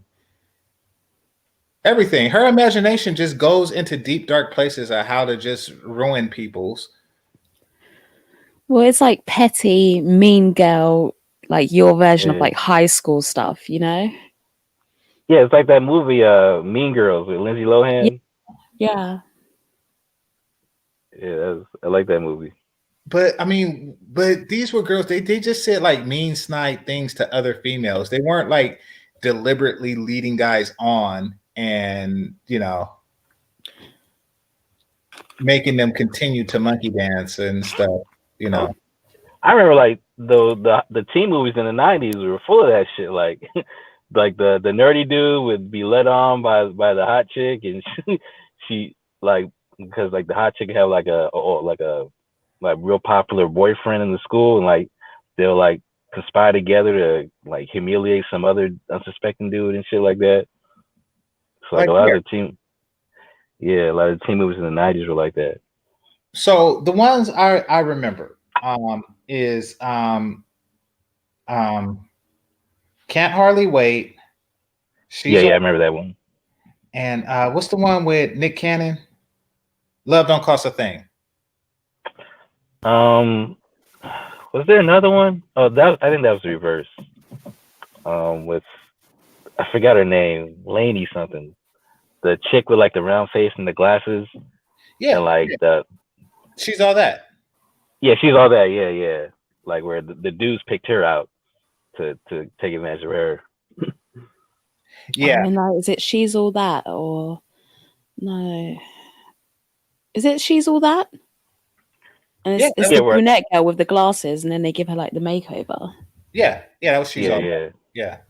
Like the dudes like they made a dare like you're gonna take out the ugliest chick to the prom, and like they picked her. Yeah, Now, girls at that age can be brutal. well, these were the guys in that movie, Yeah, but these guys. but fellas, the cold hard reality is that in a Hawaii high school, that was the ugly girl. I want you to think back to your high school and think about who the ugly girl was. That was as ugly as they came in the white high schools. Yeah, that's true. That should really give you some perspective. That a girl who wasn't fat, whose eyes wasn't crossed, who had all of her teeth, who didn't have any stab wounds or keloid, who had her natural hair, was the ugliest girl at that school. And then think about the ugliest girl at your school. Yeah, I think I remember a chick in my high school. Like her name was like Tweety or something. She's like a big burly, like dyke looking chick. Like she was actually fighting. She was actually fighting other chicks and shit like that. Then we had like another fat girl. Like they and the black girls in my school, they getting fights, like straight up brawls. They jump. Like one time, like these two chicks like jumped a dude, beat his ass, like in the lunch square. So yeah, man, like the black girls being down in high school. They're fat, definitely fat. Wow. They jumped the dude. Yeah, jumped a dude, beat his ass, and people Oh, just they watch. beat him up. Yeah. Damn. You thought jump meant a threesome, didn't you, Jessica? No, I know what jumped means, but I was surprised that two of them still managed to beat a guy up. Yeah, no, that's still a feat, even for two big girls. Like, I mean, that's was he particularly handicapped? No, he wasn't a big dude. He's smaller than they were. And no, like I think one girl was big, and the other girl just knew how to scrap. Do you know what? I know it sounds bad, but you give them both like one good punch, usually they back off. Yeah, man. I guess he didn't want to fight him, or he was scared to kind of this because they kind of jumped his ass. So I guess he didn't want to fight, or he just got overpowered. Yeah, I But think yeah, sometimes they try and hold back because that's a female. Yeah, man, maybe on that type of shit, but nah, like like the black girls in my high school, a lot of them would fight like dudes. Okay, I went away for a second, but can y'all hear me? Yeah. Okay, but I think that he would rather just take the whipping from them than to beat both of them up and deal with the 100 Nagaga army. Yeah, that's true. That's because I'm sure they had cousins that would have retaliated. Yeah, cousins, brothers, simps that want to hit it, like all kind of stuff. Like they just didn't want to deal with the 100 Nagaga, or he just didn't want to deal with the 100 Nagaga army. So he said, you know something, I'll just take it now. And I think that's why they're kind of so bold, because they know they got backup. So anything goes down that goes left, they'll just come back the next day and they'll settle scores that way. So like a lot of times, just like the chicks, I know, like usually it's like the dudes with the older brothers who are kind of like that, where they're kind of bold. But here it's like the chicks, they were not afraid of at all, because they knew if they had backup, anything went left. Yeah, so it's kind of like bullying by proxy. And I don't know, I'm reading too much into the situation. Yeah, we're just spitballing, but like I'm saying that, like that shit goes down like when we got kind of black high school. Right. Oh, damn. So sorry, that even scared me. Yeah. So we got a ring at the same time. That's strange. But No, that's my alarm to wake up. I'm already up. No, that's why. Because it turned 11. Like that was just a hourly reminder on mine. So I was like, why is it the same thing? But somebody was asking me before, were Dominican girls like more feminine?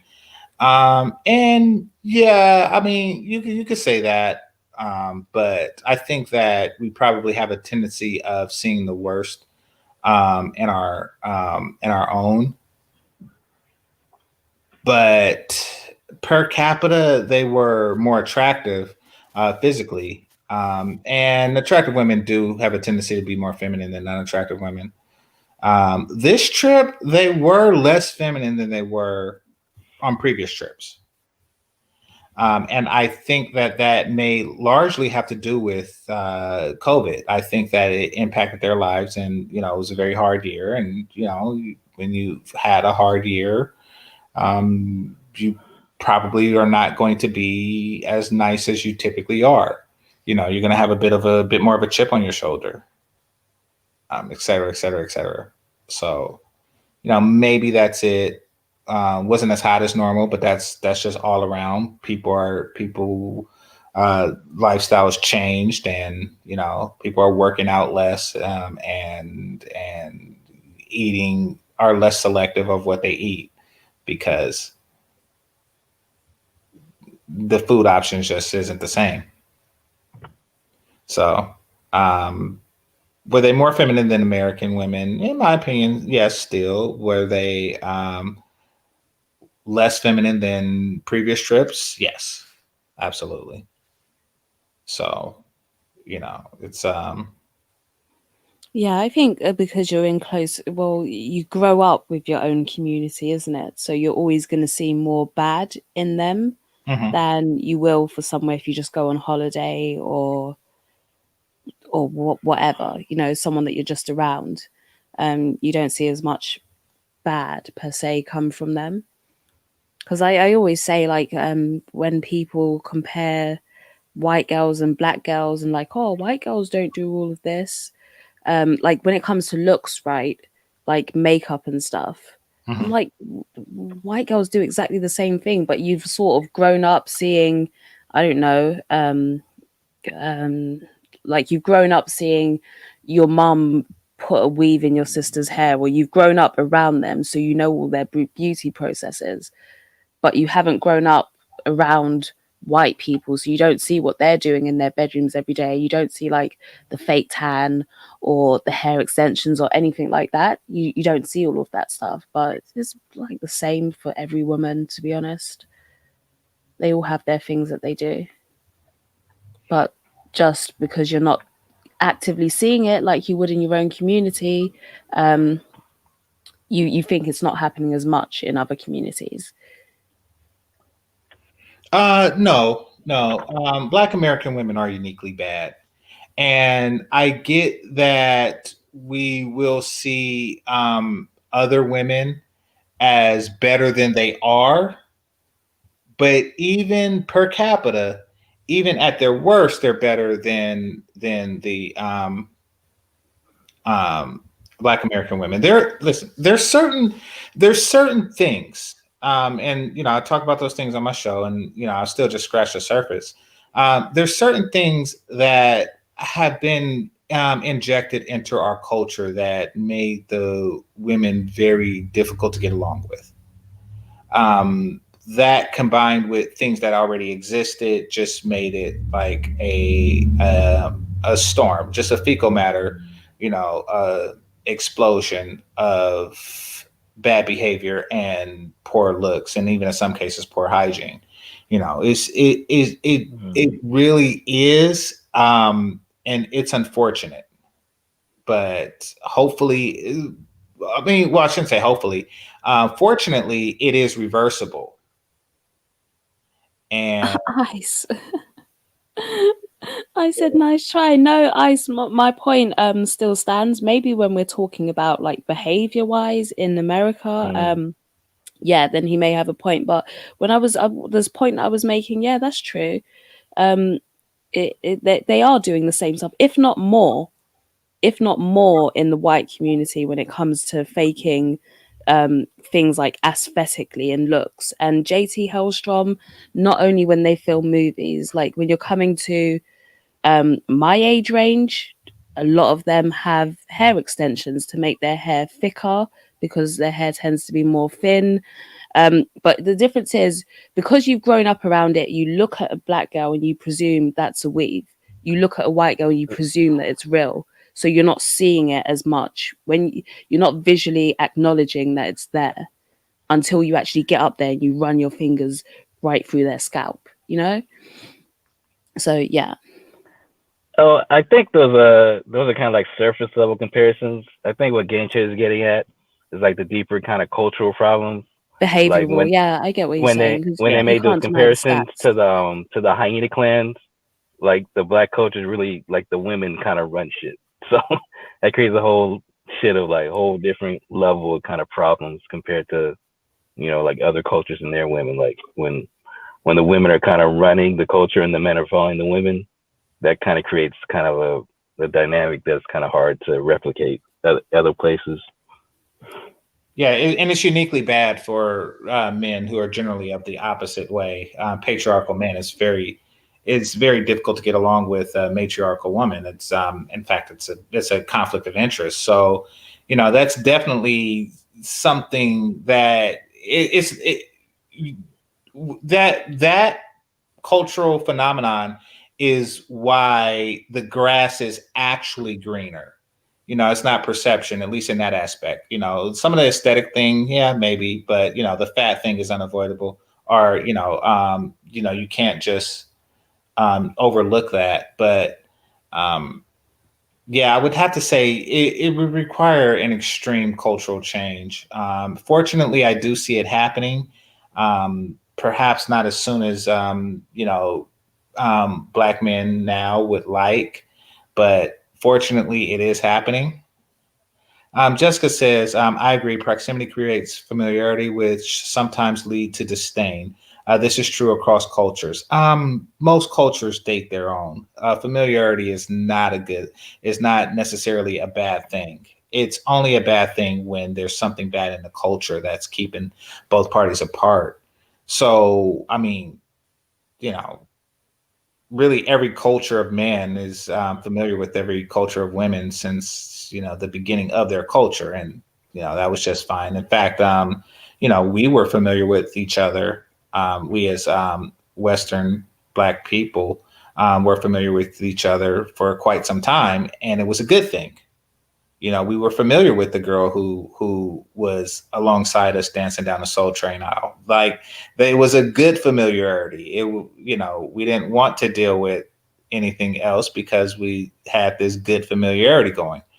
But now it's a bad one. Now it's not a good one, and that's where we're at right now. And the same way that the culture shift to this, it can shift back, and that's what my channel is dedicated to. And real talk, I mean, once it does, and this is to the Black women that are listening, you'll find yourself at a very distinct and unique physical advantage over every other group of women that they can't replicate without surgery. So, you have the potential to win.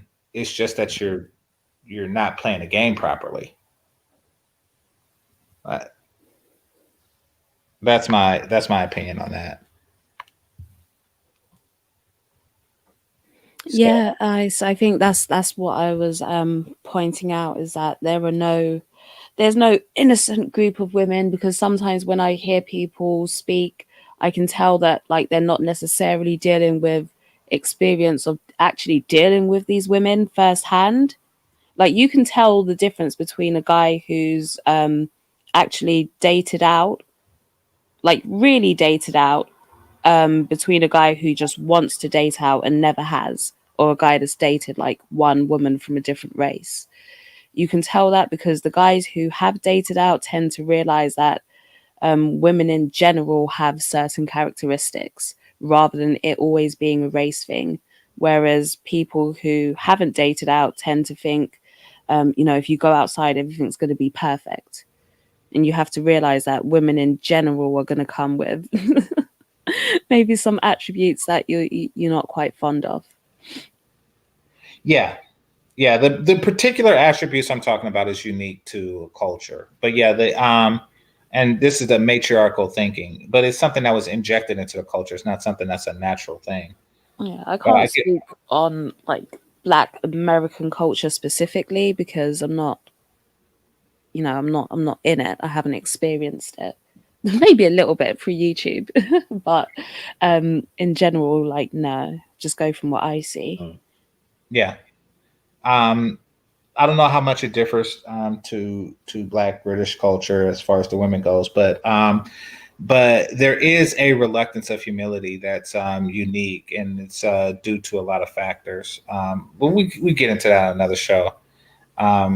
So Kiss Me Katie, I think he was trolling me somewhere else, if I'm not mistaken. But I says, why do y'all think white girls stink?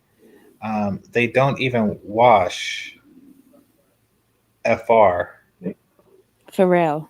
for real. Um, all the dry shampoo and dry body wash they do to avoid showering.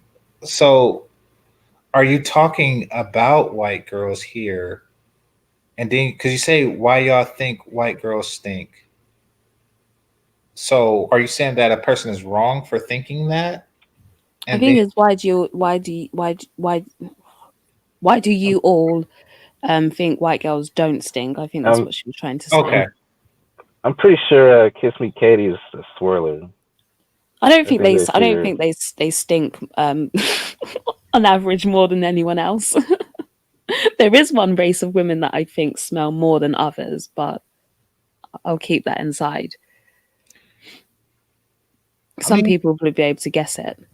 yeah. Well, I haven't like, yeah, I don't really noticed. I mean, I know it is different. I wouldn't say it stinks, like, but people just have different pheromones and stuff, Mm. and maybe we're not as receptive to it. But I'll be real. It's the like the Indian women.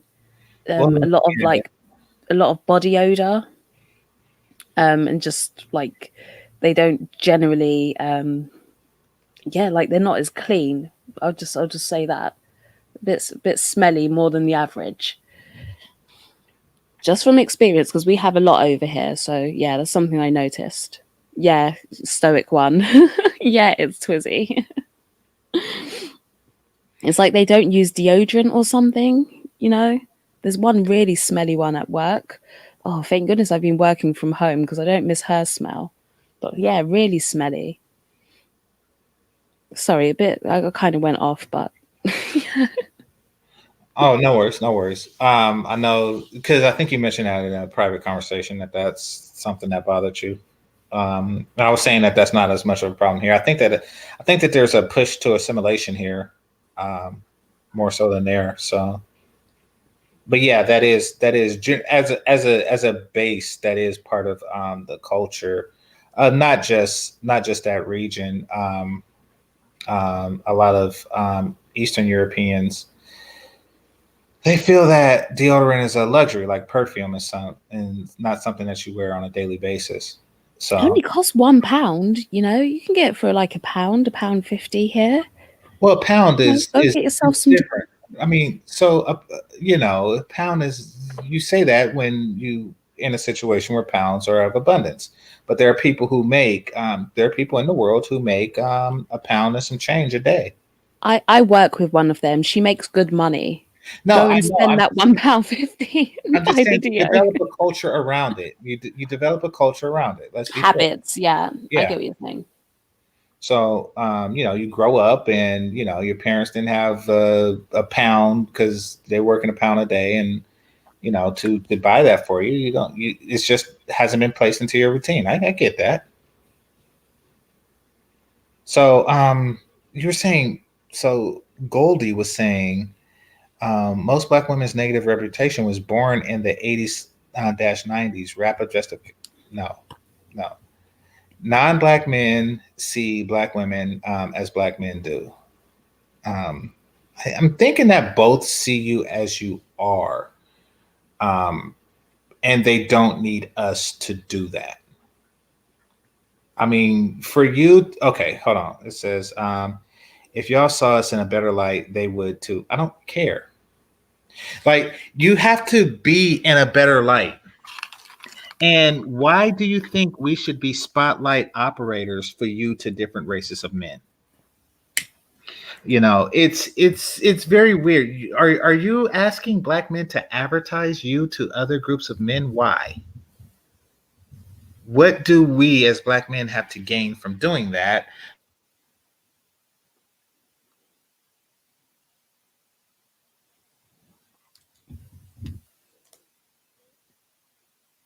You still there, GC? GC? Okay, I think he cut off. So Ami says it's actually against some Indian religions to wear deodorant. I don't know what religion forbids that, or perfumes of any kind. Let me check, because I know mainly they're like either into Hinduism or Buddhism. So let me check. What? Oh, okay. So yeah, you don't Oh, have. you're back? Yeah, I'm back.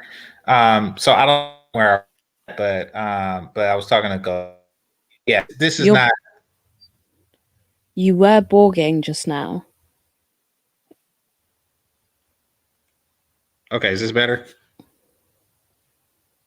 Yeah, you're good. Okay. Yeah, Zone's like she's like save black women so we can date other races. It's like, why would we do that?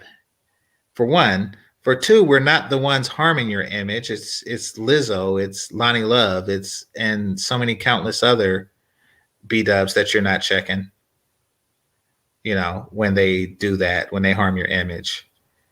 So yeah, you're placing the blame in the wrong area. Nobody heard Ice Cube in 1984 and they're thinking bad about the B dubs now. That's not, no, it's y'all that's hurting yourselves. you know I mean, every time there's a woman that uses the Walmart rascal and she's black, that hurts your image more than any 80s song did. And if anything, that's what helped your image more than anything.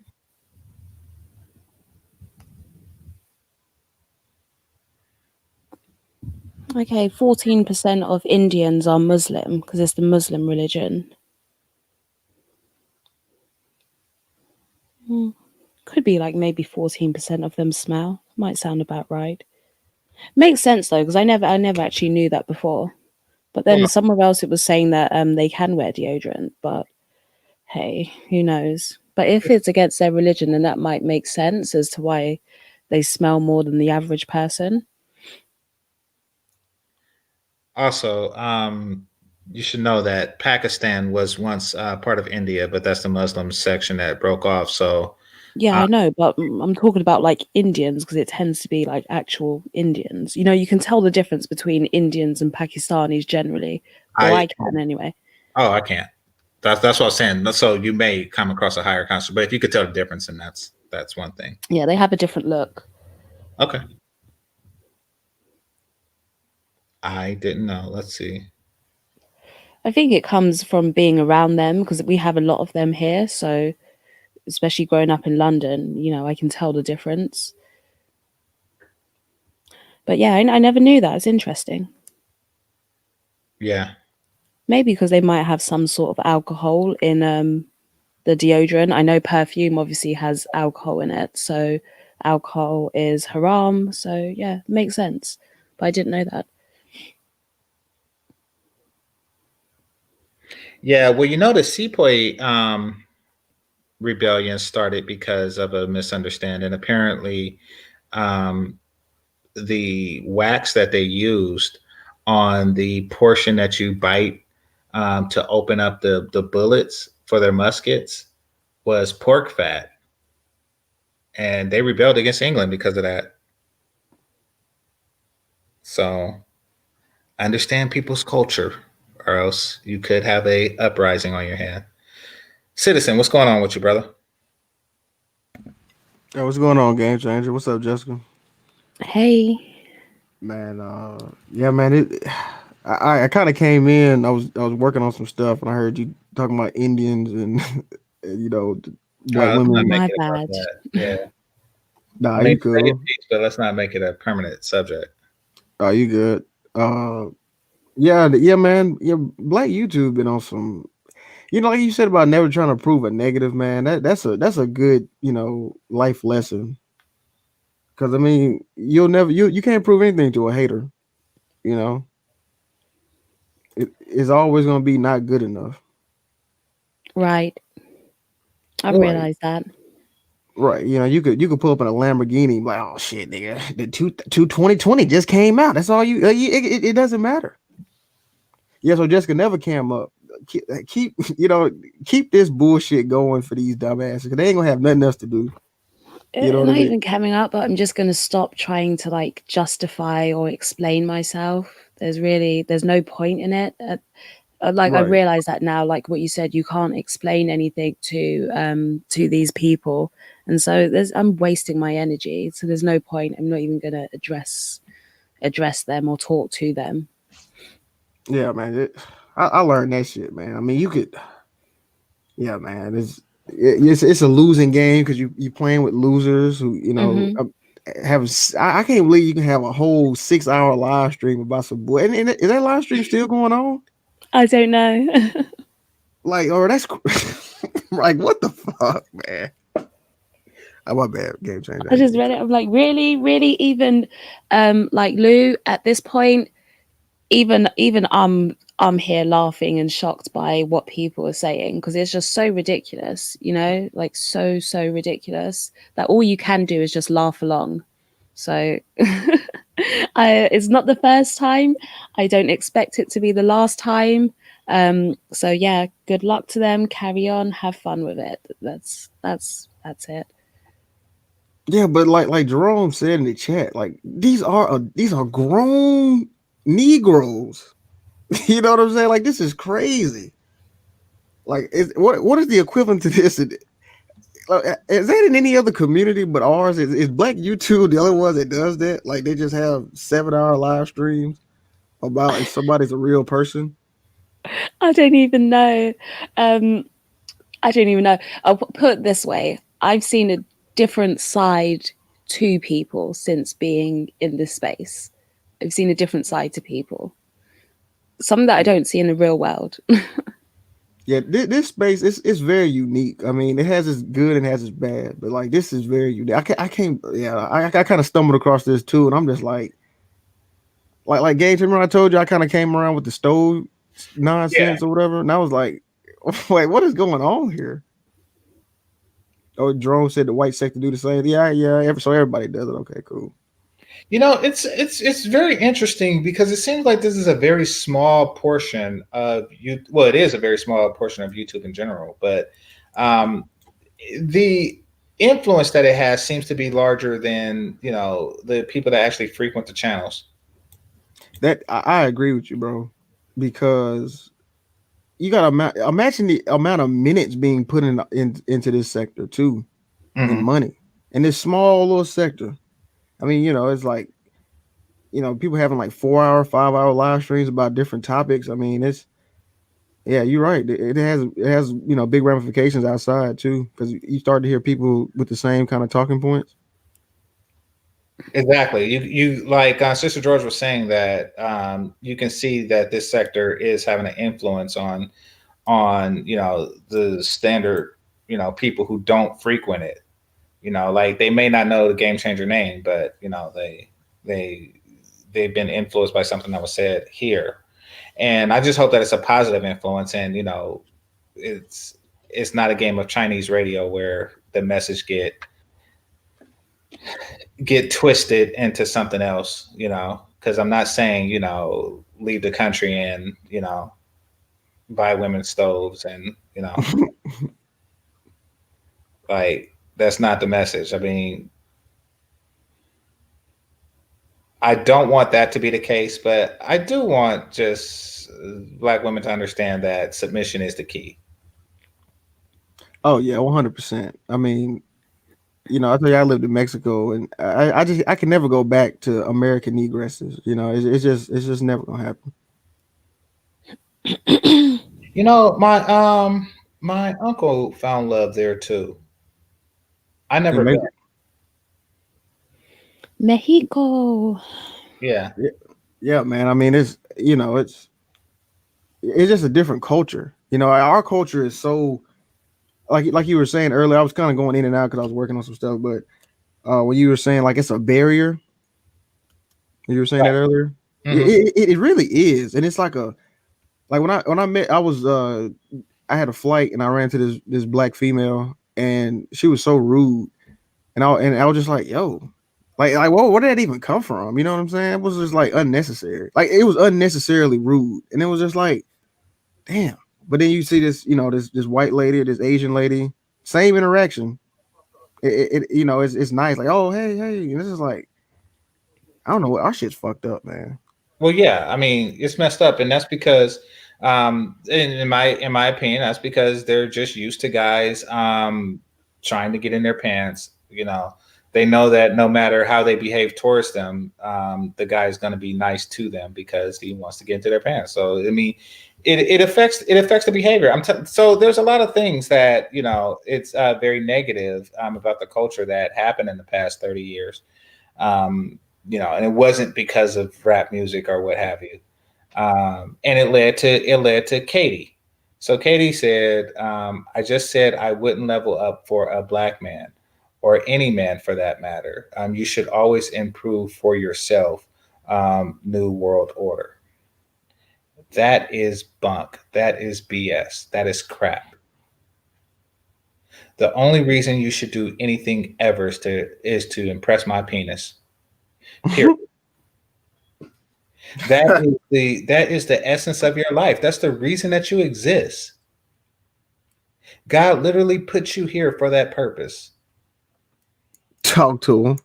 I mean, yeah, so it's that thinking. I'm doing this for myself. See, basically, that is just her just trying to not alert us to our value. And the truth of the matter is, our value is we are the meaning of life to you. Yeah, and man. Just because you try to keep it secret, I don't mean I'm not going to tell brothers. Hey, we're the reason that you wear a bra each and every single day of your life. You wear a device that is designed to hike your titties up for my pleasure. Chronically. It's like braces, but it's for your tits. You do that for me because it pleases me.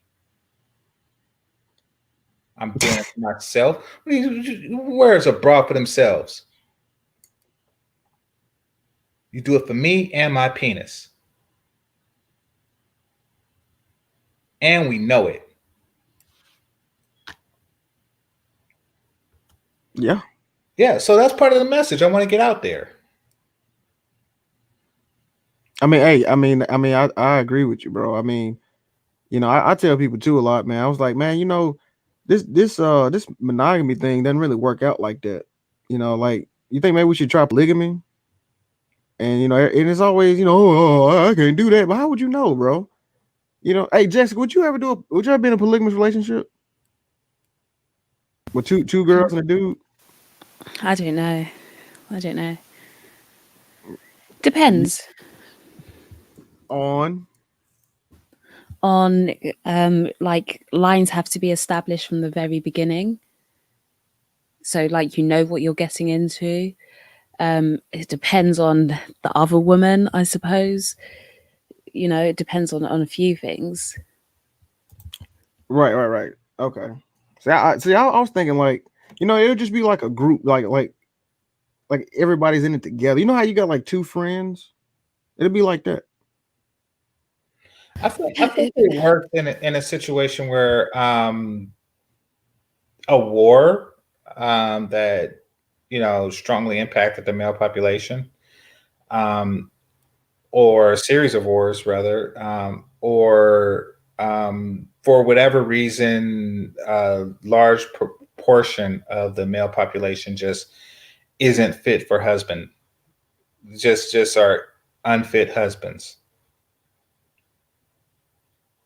So, and I'm not talking about, he's unfit because, he's balding at a young age or something like that, or he's not the handsomest guy. I'm talking about unfit because he's a nagaga and he refuses to do the things necessary of manhood. I got you. So, I mean, like, if you find yourself in a culture full of that or a high concentration of that, then yeah, I mean, polygamy would be the solution to that problem. It's the best solution to that problem, at least. But because Black America is already practicing polygamy for the most part. Yeah, just unofficially. Well, what I don't happens? know. Well, what happens is, well, I mean, the hookup culture is not really polygamy, but what happens with actual polygamy is that yes, you do find yourself. So you initiate that into a culture, right? You inject that into a culture. That's now part of your culture. And as a result, the women have an option of higher men, of better men, because why would a woman get with a homeless guy when she could just double up on a better guy? So that problem is solved. But then the next generation, they have more decent men and a larger pool of available husband material men, but the culture still allowed polygamy. So a lot of guys are going to get shafted, and then that causes other problems. Oh, I Kiss don't Me know. Katie's. Kiss me. Go Oh, ahead, Jason. I was going to say about her comment because she said she'd rather go lesbian than be in a polygamous relationship.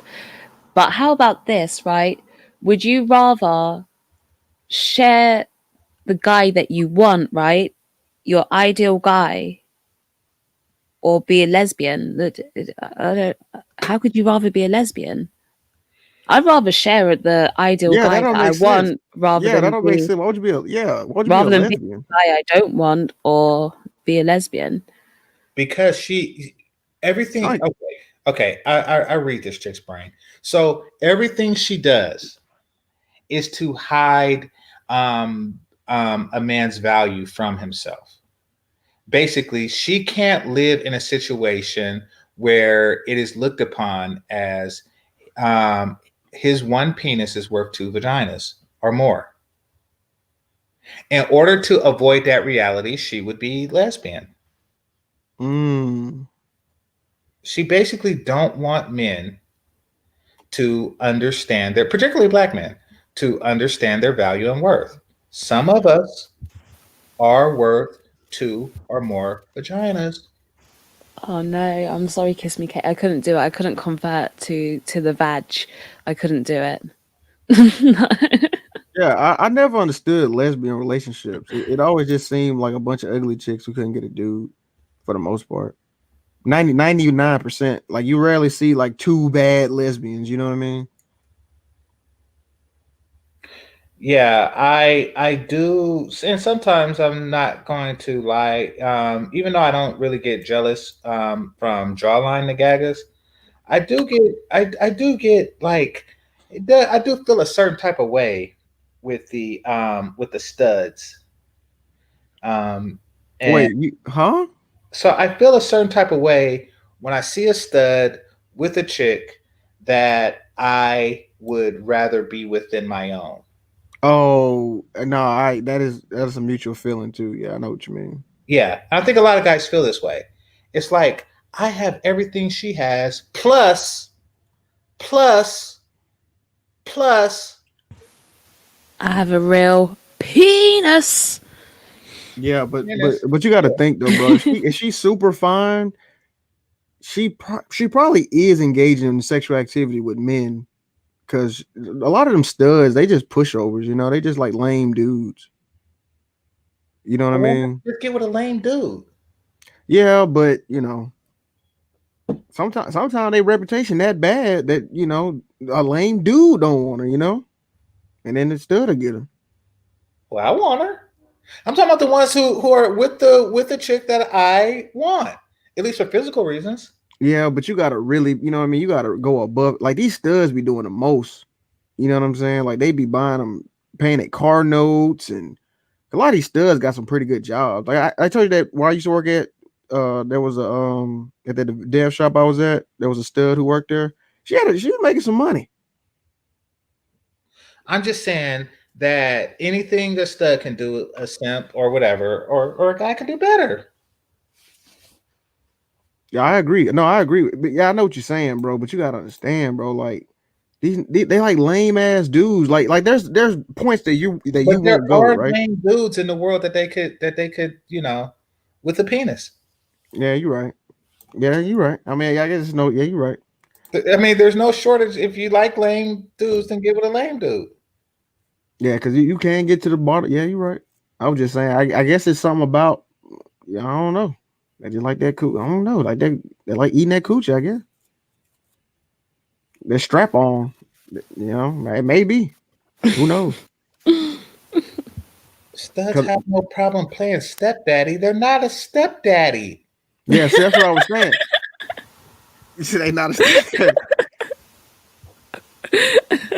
I done seen some studs do some simp ass shit. That's why I'm like y'all are just really lame dudes. But I see what you're saying. I mean, they can't get lamer, but they can't get lame dudes. But hey, man, there's something about it. I guess. I guess they like fighting all the time. You know, like domestic violence amongst lesbians is super high. Well, it's wrong when a stud hits a regular woman, because it's the testosterone's not balanced, so it's still wronger. But like when two regular femmes get into a fight, yeah, I could see that. That's even. Oh, JT want to know describe lame. Okay, so when I was in school, there was a lesbian couple, and it was raining, and the pretty chick told the stud, she was like, "Hey, puss ass nigga, hold my fucking umbrella." Yeah. Straight like that. Straight like, oh my bad, I'm cussing on your stream. I'm sorry, bro. All right.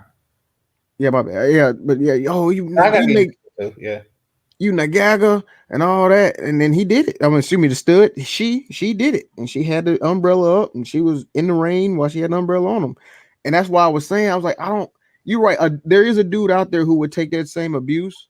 But I was like, dang, it must be more, prevalent amongst the studs, is what I'm assuming. Yeah, it's I don't know. I do feel a certain type of way about that.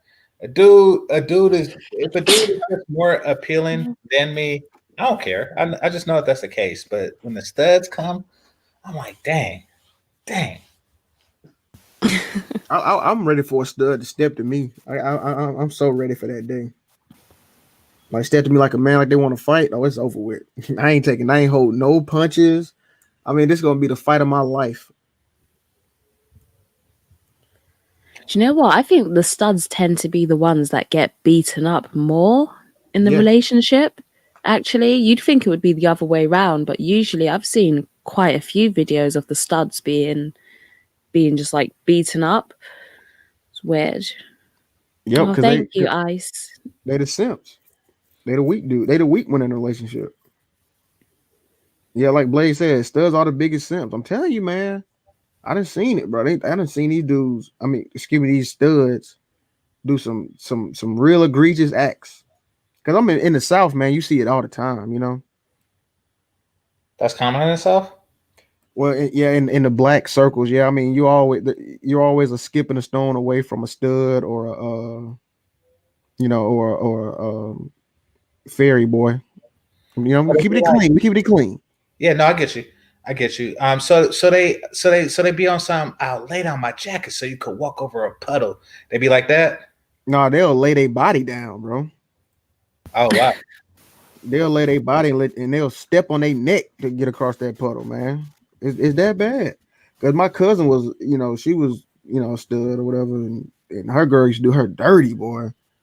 I used to be like, dang, man, like, you know what I'm saying? Like, dang, she doing you bad. I was like, yo, you gotta get out this relationship, man. Well, I can imagine it being a thirst factor because they're dealing with a very small subset of women. I doubt a high percentage of women are actually, I'm pretty sure there are more studs than there are women who prefer studs over guys. So, because my whole thing, I think is they can get away with more with a stud, is what I'm saying. Because that's what I'm saying. Even the lamest dude still has some type of masculinity as a last, you know what I mean, somewhere in his body. Studs don't have that, so they can push it to the whole new limit. Of like you think you see a simp dude, a stud will do just some things you never thought was even possible to be simpish. Wait, Smooth says, yeah, here in ATL, studs is simping hard. I know one that's dealing with child support issues. How the hell does that happen? What do they claim, like parental rights? Yeah, Oh no, Or studs are having sex you now. find Don't that get that wrong. They are sneak dicking. They call it sneak dicking. but how do you get child support issues as no, you sign that like form. That's it. You on the hook. oh damn. So even the studs are paying child support. Yeah, once Mm-hmm. you adopt, once you're a legal guardian, or you because sometimes they get like a surrogate from a donor, but once they sign as a legal parent, you know, they're just as liable. Damn, Yeah, they're that happened. really trying to get the downside of the man experience, huh? Yeah, real talk. That happened to a stud. She was with her girl, and she had a kid, and she adopted him, and then she broke up with him and put her on child support. But she didn't put the dude on child support. That's what's really crazy. So like, they really are like beta males, but they women. So since they women, they even worse than a beta male. So they'll take it to a, you know what I'm saying? It gets really bad. They'll put up with anything.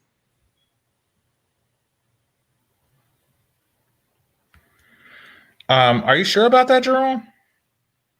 Because I never met one from, I never, at least not that I know of, met one and grew up and she became that. But I just assumed that they were like tomboys and stuff. No,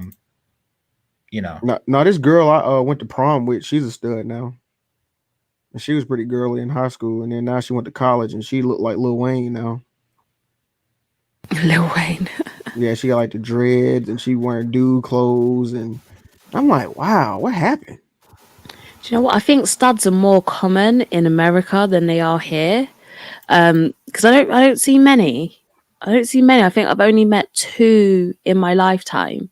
Well, it's trending in America though. Like it's actually But like, this is a thing. here they tend to have like messed up childhoods, and then they want to become like almost like man repellent, if that Mhm. makes sense. And so they just make themselves as masculine as possible. That's what I've seen from like the ones that I know. That's kind of why they took that route. But I don't know, because there seems to be a lot of them in America. Maybe it's like a fashion, well, not a Yeah, fashion it's show, but trending. Yeah, it's a trending yeah, topic. like socially cool to be able to do that now. Well, I think that all non-binaries, I think that society is pushing towards just non-binaryism. Well, black Yeah, women because I already know have more it. lesbians. I know like black lesbians, but they're not really studs. You know, they're not like, they don't have the fade, and like they don't dress like guys. Mhm. They'll just be like normal girls, but they're lesbians. So I've seen that, but I've only met 2 studs. But real talk though, too, in America, black women are pretty cooked. Like it's pretty much a wrap for them. So lesbianism is kind of the only way at this point for most of them. There is another way, and that is reversing the stereotype. Um, Sex, submission, and sandwiches. There is another way. I don't know why that option just seems so far fetched. Bro, they let them. Bro, That's they the solution to all the problems, but yet they still don't want to. That's a big ass Christmas tree. They still don't want to just do that. the American Negress will be in a museum in like the next 200 years. So you just gotta let it play its course, bro. They're just gonna go extinct, man. Well, the culture definitely. Like, Oh yeah, yeah, I you're mean, right. because it's not a functioning culture. It's not something that you can pass on to your own kids because you won't have any, or you won't have many with this thing that you're doing. But I mean, it doesn't have to be hard. Like, how hard is it to make a sandwich and get it to me?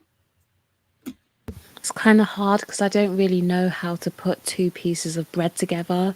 Sometimes I get confused. Well, that the confusion is you're putting the bread together.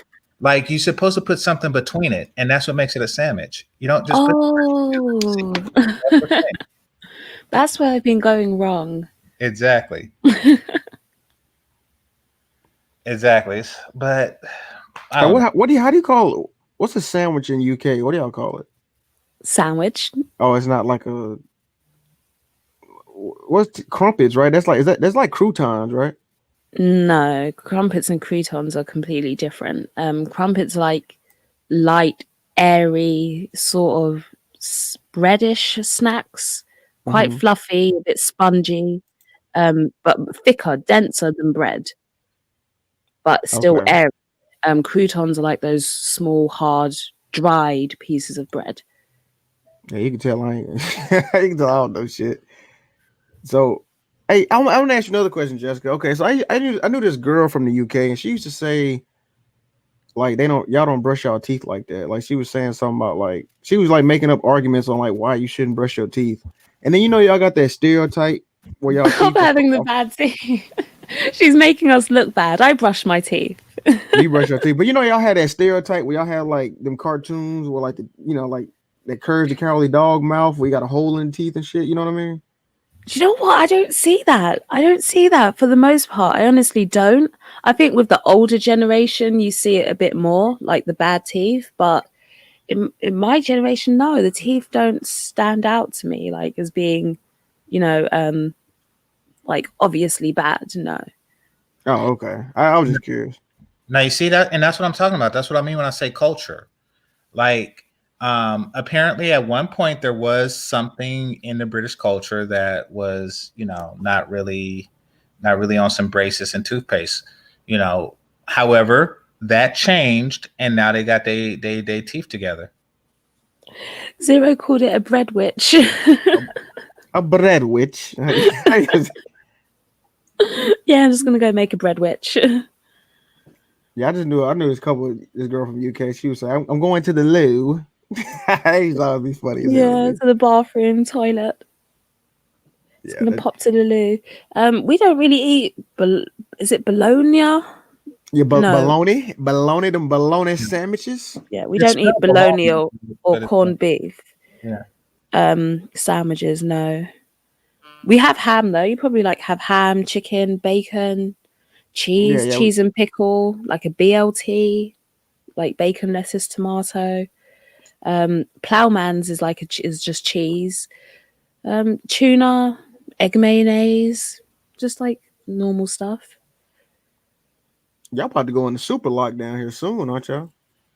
We're in lockdown, but it's not like too heavy. Like it's not as bad as it was before, but we're still on lockdown, if that makes sense. But y'all were protesting, right?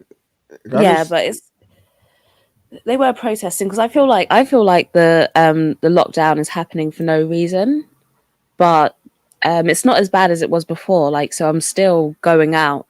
There were still a few shops open, whereas before everything was shut. Like everything got closed off.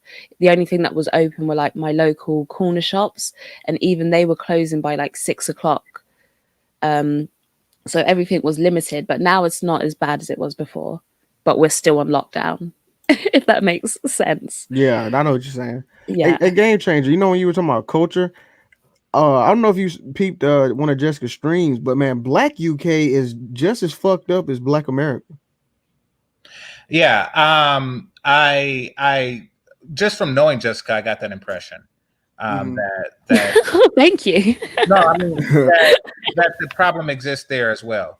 And I don't know why, because I point to the problem here being the media, but when I look at Brit TV, like they don't champion the fat chib, and they don't champion ill-behaved women on there. In fact, it's quite the opposite. They only use the most beautiful women that they have to represent blackness. So I don't know if they're getting it from us or what, but something is definitely going on there too. Yeah, I think when you look at TV, at least for like probably my age and down, we don't watch TV. We don't watch TV, so but we're mainly on social media, which is universal. Like Yeah. primarily we share social media. We're looking at the same things as America is when it comes to social media. So we're seeing all the same sort of stuff. So are y'all on Shade Room? No, no one that I know uses Shade Room. Oh yeah, I was about to say that would explain everything. Then What is Shade Room? the most Like a fucked gossip up. blog, isn't it? So I don't own it. Like people I follow, like girls, like black women, you see, like they'll share everything from Shade Room. So Shade Room is pretty much Like, just imagine like the fattest, loneliest black woman, right, who can't get a man, all converging on one page. What a sprinkle of your little IG models here and there and celebrities. That's what Shade Room is, and they just be tearing down black men all day long, just all type of bullshit. It's extremely toxic. Now, so I thought that maybe Black UK had access to it. And that's We part of have why. we have Black Twitter. Black Twitter is ruthless. Yeah, Like real shit. yeah, the Black Twitter over here is ruthless. Like Black Twitter is worse than Black YouTube. It actually is. It really is. Do y'all remember that show, Catfish? Yeah. Yeah. When it first came on, Black Twitter, every episode, Black Twitter would go on like a manhunt and find out whoever was on that show that night and find their Twitter, and everybody would just start roasting his ass. But that shit, for getting catfished. Yeah, they were like, "How your dumb ass send that bitch $3,000 without meeting her? You stupid bitch!" Like they were just going in. And they were finding motherfuckers better than the FBI. These motherfuckers. Do you know what? Shout out to Black Twitter. Something here happened recently. Like there was like a kidnapping rape situation with a child, and Black Twitter found the guy within a couple of hours. They found him. They started circulating his picture, put it out there, and boom, had his name, where he's from, address, everything within hours, and managed to get him arrested. So they can, yeah, like, it can be useful at some times, but yeah, they go in, they go hard. Like Game Change, you know about Black Twitter, right? No, I mean, Anon tried to turn me on to it, but I don't want to do it because no, don't do it, bro. Nah, bro, no, don't do it, bro. So, hey, you know about 4chan, right? Oh yeah. Okay, so 4chan is the white version. Oh wait. No, I thought you were talking about Fortran, like the programming language from the 70s. But no, that's like, man, that's before COBOL. I don't want to get in that. I don't want to get in that topic. But no, they're about the same. They're about the same thing. It's just that there's more literature on Fortran than there's COBOL, and COBOL was for banking and stuff like that. Yeah. They had a lot of COBOL. I don't want to get into programming. Yeah, we'll be talking another language. 4chan, no, like 4chan. It's like Black Twitter, but it'd be a bunch of like fat ass white dudes on there. Like they just do a bunch of like there was this dude. You remember that dude in LA that police officer who was shooting? He killed those cops and he ran away into the log cabin. Remember that? The log cabin. So it was that Chris. It was a dude. He was killing a bunch of cops, and then he had fled to the log cabin in the woods and shit, and then they had surrounded it. You don't remember that in California? I don't remember the log cabin part of it, but I know the first half. But yeah, whatever. So 4chan had sent a bunch of Domino's pizzas to the cabin he was hiding out in. Like while the police were there. They just do troll shit like that is what they do.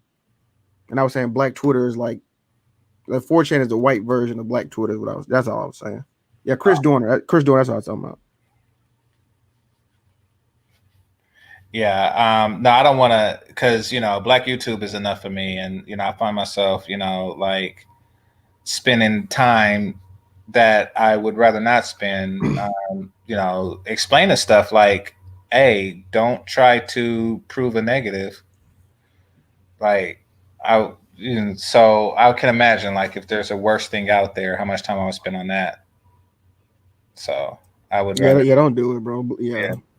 Black YouTube is toxic enough. You got enough toxicity for one social media app. Right. Yeah, exactly. So this Black YouTube. I'm glad I'm not. There's a hood to this Black YouTube too. You know what I mean? Like the ones like the stream we were talking about earlier. That's like the hood of Black YouTube, in my opinion. Yeah, it's like the ghetto. Yeah, the ghetto, like where all the stupid shit go down, like where they be doxing people and stuff like that. That's the hood version of Black YouTube. I try to stay away from that as much as possible. Yeah, here's like the more productive sides, right? And then you have like the downright just ruthless hood, anything goes, we do whatever we want side. And then sometimes they seep over here and into the good side. It's like game changer. Let me ask you a question. What's This up? is an honest question, brother. Do you think we'll ever be able to get rid of nagagas? Like it seems like we're fused to the hip to nagagas. Well, no culture has ever really gotten rid of it completely. So no, I mean, do I think that it'll become manageable at some point? Yeah. And I think not only that, I think we'll live to see it. Word. I mean, but it has become such a infused part of our cultural identity that we kind of see ourselves as that, or some people aspire to be that. However, there's no reward for it, and a lot of the younger generations are seeing that, like which is why the Easy E is being replaced by the Donald Glover or the Childish Gambino type. I mean, it's just not. It's not going to Yeah. get anywhere. And I was saying a lot of American Negro nonsense. You can't do that in too many places other than like America and the UK and Canada probably. So it's like if America kick niggas out, what they gonna do? Well, yeah. I mean, I do see like high concentrations of it in other places. Of Um, of nagagadom or yeah, Nagaga. I think like the highest concentration of Nagagas I've seen was in the Philippines. I was like, okay now when you say nagagadom, are you saying like they're trying to be like nagagas like in the Philippines? Because I no, can kind of see no, what you're no, no, saying. not even like neo blacks. I'm talking about Neo black. no, I'm talking about more just like behaviors that I associate with Nagagas. Laziness, lack of responsibility or accountability. Oh, that's in Mexico too. Then that's nagagadom. Yeah, yeah. So basically, yeah, yeah. Just people who can't function in a functioning society. I did see a high concentration. I haven't been to Mexico, but I did see a high concentration of that in the Philippines, like an extremely high. So and from that I do understand why the women have such a strong cultural attraction to foreigners, particularly white foreigners, because they just want to escape the nagagas of it. They want to escape their own nagagas. Yeah, yeah. Philippines was lit. What part of the Philippines are you in? I was in Subic Beach. Subic Bay. Yeah, I was there too. Subic Bay. Yes. Oh, that's what's called Subic Bay. Hmm. Let's see, Angel City and Manila. Yeah, I didn't get a chance to go to Manila. I heard Manila was dope. No, Manila's awful. It was one of the worst places I've ever been. And I feel that every place I step, a dog recently pooped in it, like within 3 hours, and it just dried up. So, yeah, it was Oh awful. wow, Yeah. Jesus, that's how I feel about. I went to Goa, India. Y'all ever been to India? Jessica, you been to India, have you?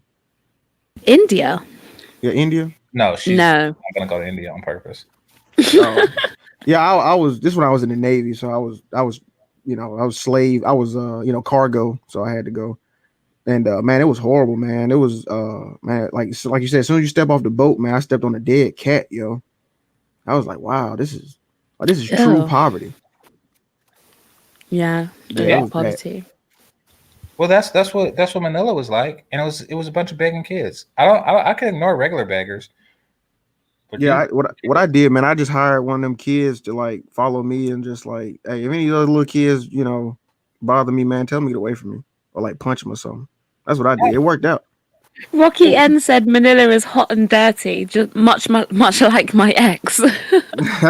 yeah. I mean, it's not a pleasant place. It's not a good place to visit. I wouldn't recommend it. You know, Hmm. but there you see Nagagadom like at its peak, because those begging kids, their father is a Nagaga, sending their kids, I sending see his what you're kids to saying. beg for him. See, that's some Nagaga stuff, and that's not just a race thing. That's just, if you're doing that, you a Nagaga. You know? Yeah. Hey, there's a show on Netflix. Have y'all seen? It's called 3%. Have y'all seen that? Yeah, I've seen it. Oh, you have? Oh, wow. Damn. You're like the first person's ever seen it. Yeah. Do you think the world, Jessica, have you seen it? No. You want to get a rundown, Game Changer, real quick? Like, So they created two separate societies. One where you had to was more utopian. You had to pass a test, however, to get into the society. Once you turn, I think it was 25 or 21, yeah, something like yeah, that. And only 3% of people passed it. So, every year they would replenish their population with the top 3% of the other remaining population. yeah, and the other 97% just lives in like poverty and just got a bunch of kids, and it's like damn, you really could see this shit getting out of hand and getting to that point. Well, it's. I mean, poverty is 3% is not going to, whenever you have. Okay, so you're gonna have poor people. Like there's always gonna be working poor and people like that. They're the ones who do the jobs that people would rather not do. That's always going to exist. And those people are not nagagas. The nagagas are the ones who live off of a system as opposed to working with it. Somebody has to mine the coal. Somebody has to mow the lawns, and these aren't particularly degrading jobs, but they're the ones I can think of right now. Someone has to do the jobs that people would rather not do. Those aren't nagagas. Those are honorable people, more often men. And the gag is the ones that don't do anything. Just Yeah, blades of grass. but they still want the benefits of those who are doing the work that nobody wants to do. It's weird, I see it here because they could get away with that crap, but I've seen it in the Philippines too. I don't know. I guess I felt like the nagag. I guess I guess like what you were talking about in my opinion is like a watered down version, but I was feeling like in America we have like that pure cocaine nagagadom. You know what I mean? Like this is the motherland of nagagadom. Well, I mean, we have a policy like most of the world. It's like if you don't work, you don't eat. Right. And there's always going to be, just like the bikers, just like the motorcycle gangs. They have that 1% patch. There's always going to be that 1%. Right. But it'll never get to 97% because, then no lawns will get mowed and, then that's just complete anarchy. But, I will say that our concentration is too high because we have a culture that encourages it too much. And that's why I kind of went off on Bernard's channel. But there's that. Do I see a positive turnaround? I mean, there's really no choice in the matter. So, No, I'm good. I mean, seen it in I'm other places. So it's not genetic, fortunately. right. I see what you're saying. It's not just black people. Okay, I see what you're saying. Okay. Jessica, do you tell your British friends about this nonsense over here in black YouTube? Really.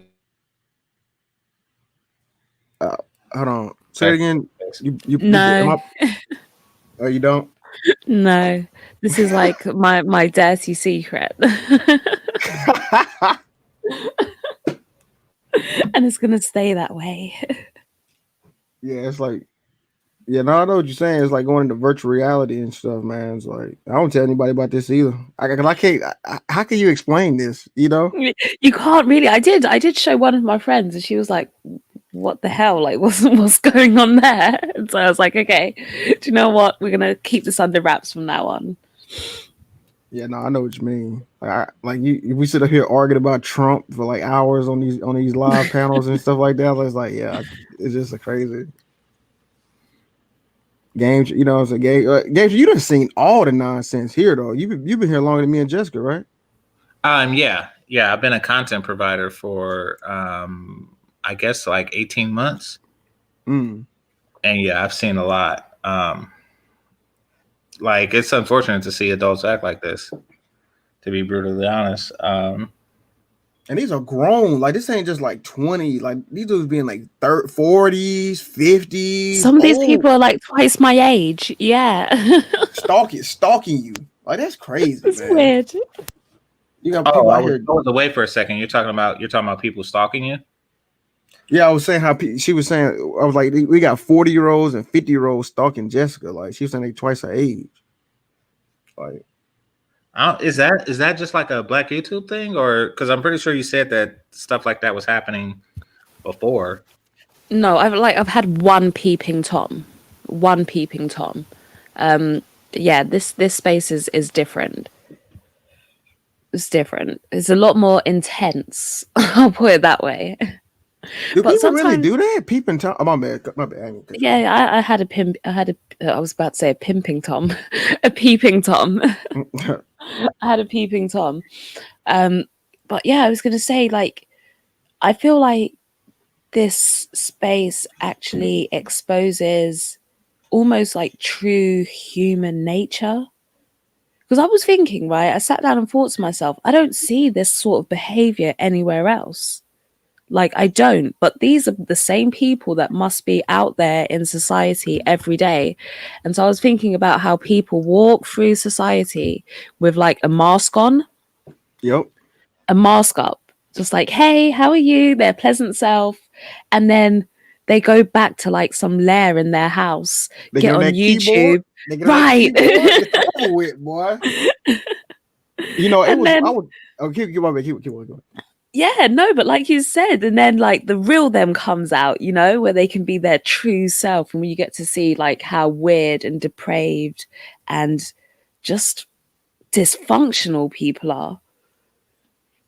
Man, the funniest thing I ever remember, I was on a panel, and I don't remember who the dude was, but on that panel, it was after somebody got shot, and he was on there talking about some revolutionary, we finna burn this bitch down and all that shit, and his phone was ringing. It was like, oh yes, Best Buy. Like, you know what I'm saying? Like they revolutionaries on this online shit is F the white man and all that, but then they working there.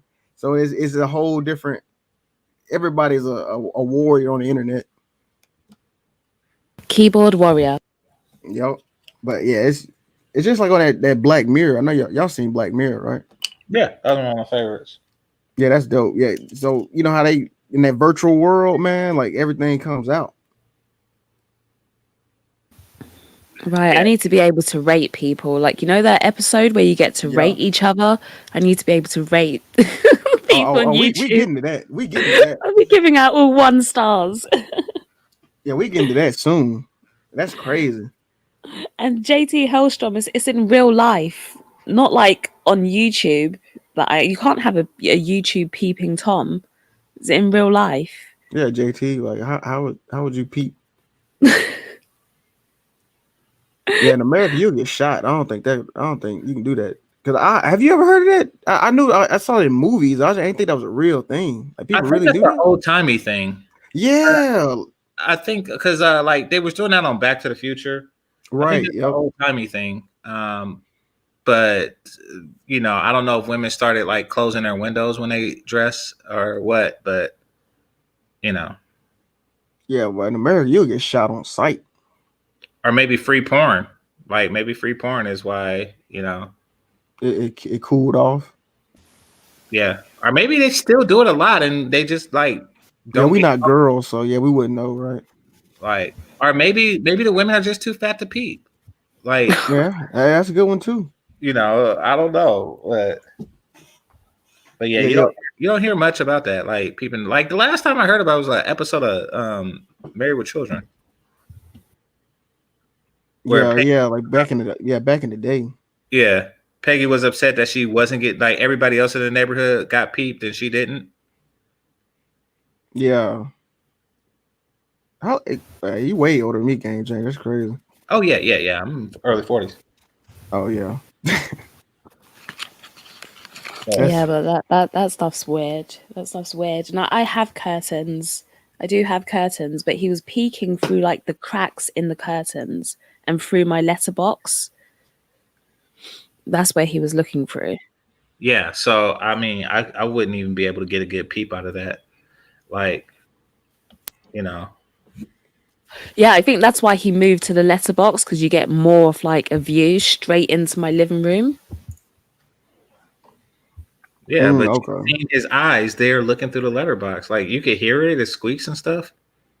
No, you can't hear it. It's silent. I only saw him at the letterbox because I came in, like I was walking, okay, walking through like the door to my living room, and I just saw a pair of eyes, like in my letterbox. Like I just saw the eyes looking through. But other than that, you never look at your letterbox. You know, it's not a place that you just randomly say, "Oh, let me look." And because it's always dark, you can't always see someone if they're there, you know, unless you're directly looking at it. I just caught him by chance. But he was a boy. He was a boy. I felt sorry for him once I saw him face to face. Oh, it wasn't a grown man. It It was wasn't like a an actual grown boy. man. It was a Yeah, boy. He was like forgive him. 14 or 15. Like just like Oh, a okay. horny little teenager, you know? Yeah, you could forgive something like Yeah. that. Okay. Yeah. Okay. Yeah. That. Yeah. That's why I left him at that point. I told him if he comes back, I'm gonna get my boyfriend to beat him up. And I told him that I have his picture because I took a picture because one day I went out like in the end and I confronted him, right? And I got some pictures of him. But it was so crazy because in the moment I didn't even know how to work my phone. I know that sounds weird, but I didn't know how to take a picture. So I ended up taking pictures of myself. But then I finally got a couple of him, but he turned around, but I've still got pictures of him, like trying to cover his face up. And I told him I've got his picture. I'm going to hand it in to the police if he comes. And then if he comes back, I told him if you come back, I'm going to get my boyfriend to beat you up. I know your face now. And after that, I never saw him. Dang, you probably put Never that came fear of back. God in him. Degenerate. The funniest thing I've heard in this sector, the thing that came recently was Tommy Sotomayor going off on Platinum Elite. Yo, that was hilarious. He That cooked was platinum. hilarious. Yeah. Do you Oh, know what? There's so you many know, priceless moments. Yeah, there's a lot, but that's the one that comes up because it's the most recent and fresh in my brain. Like that was hilarious. I mean, before that, there was Sheila E. saying that her husband is a science engineer. You know, what? Was yeah, a science engineer. exactly. Yeah, I was like, what? That's one. Yeah, there's somebody who know what they're talking about. They just making up. They said they got two different titles and mush them together, like just to make it sound better. My And they don't husband was an engineer. What kind of engineer? A science engineer. know. Well, all right. Yo, when I was in school, yo, we had this one dude, bro. He used to lie about everything. Like, I mean, these are like easily provable lies. He used to lie. He said his granddad was the first black astronaut or something. Like, just lies. Oh, we had one that just reminded me of a story of a girl who tried to say that her dad works with Bruce Lee. And then someone was like, how old's your dad? And then she said her dad's age, but then it turned out that her dad was like way too young to have ever worked with Bruce Lee. Right. And she just got, it was like, why lie about that? She just got humiliated in front of everyone. She was like, but he did work with Bruce Lee. He did. But it was obvious she was lying. Just double down on the lie. Yeah, doubling down. She stood her ground. She's like, I'm standing in it. Wait a minute. How come she didn't say prove he didn't work for Bruce? You know. Well, they did because he was too young. Yeah, they did. Yeah. So that's one of those cases where you can prove a negative. But this dude was so But then they bad. can also say, you know, how do you know he really is dead? You know. No, I know. Yeah, yo, yeah, I see what you're saying. Yeah, Yeah, and that's why proving negatives are difficult. yeah, you're right. But and this one And dude, Zero, man, we're not speaking slow up here. Maybe it's like StreamYards in the playback. We it's all pretty, sound fine, yeah. yeah, it's right on key with us. Yo, this one dude, he used to lie so much that like people used to buy into the lie because they felt bad for him. You know, you ever had Oh that type of gosh, person? you don't want to make them feel bad, so you just Yeah, go along with man. it. Like, yeah, cool story, cool story. Yeah, he said he lived in a 3-story house, and everybody was like, "No, bro, he don't even have grass, and he lives in like a habitat house." And I'm like, "Yo, why y'all letting the lie go?" And they just was like, "I don't know, man." Yeah, it's just polite. Like, you know, he obviously is not really proud of where he lives. So, you know, sometimes you just let it go. Yeah, Yeah. You see a lot of that though on YouTube, pointless lies. Right. I catch because like I listen, right? So I catch people in lies sometimes, like pointless lies. I don't always call it out, but I just like I acknowledge it in my mind. And I'm just like, what is the point of you lying about that? Like they lie for no reason. Yeah, man. That's why I tell everybody, man. I say I make $1 a year. I'm 300 pounds. Now 65. you're lying. Now you're lying too. See? No, but no, but you know, in this YouTube shit, man, everybody lying anyways. You might as well make some funny lies up, you know, like because these motherfuckers be telling you motherfuckers tell you they got Ferraris and you know 7 bad, you know what I'm saying? Like they just got it like that. Everyone's a six-figure earner. Oh, Everyone has a yeah, woman that's 10 out of 10. All of yep, the women here have had 20 marriage proposals. Just like pointless lies. exactly. But everybody out here, right? Yep, everybody got a like you said, a 6-figure job. Everybody got 3 cribs. Everybody a real estate investor. Everybody can tell you what to do with your money. It's just ridiculous. Nah, I mean, whatchamacallit? LaShawn is the brokest nigga or nagaga on YouTube. Who's LaShawn? LaShawn Jeffries? You haven't heard of LaShawn? LaShawn Jeffries? No, who's that? He came on to tell us that he is the brokest nagaga on YouTube. LaShawn. Yeah. I'll play a clip of him for all Yeah, I the don't know who that is. Yeah, you put me on. yeah, you got to hear him. Him and Jessica. He just got on. He started talking about biscuits and lime, and he gonna send her back to England fat, and something about a steel driving man and Superman. Jessica don't want to get with Clark Kent, but she want to get with Superman. He just Don't forget my fake armpits. oh yeah, and she had armpit injections. Like she Hey, had. remember they said that hand? Remember you showed that picture of your hand? They said it was a fake hand. You remember Yeah. Man hand, 300-pound hand, dark skin hand. Yeah. Yeah, this shit is bro. I cannot stand this. You sometimes this shit just gets so crazy. Like these dudes really will dedicate that much time to somebody they don't know. That is wild to me. That's broke nigga stuff though. You know what I mean? Like Give me they'll a never second. I'll be right back. Sorry. Okay. Yeah, But bro. Like go for go it. ahead, bro. No, go ahead, bro. Go ahead, bro. No, it's there's a lot of funny stories in this sector. I will say that. Like that LaShawn story, that one was hilarious.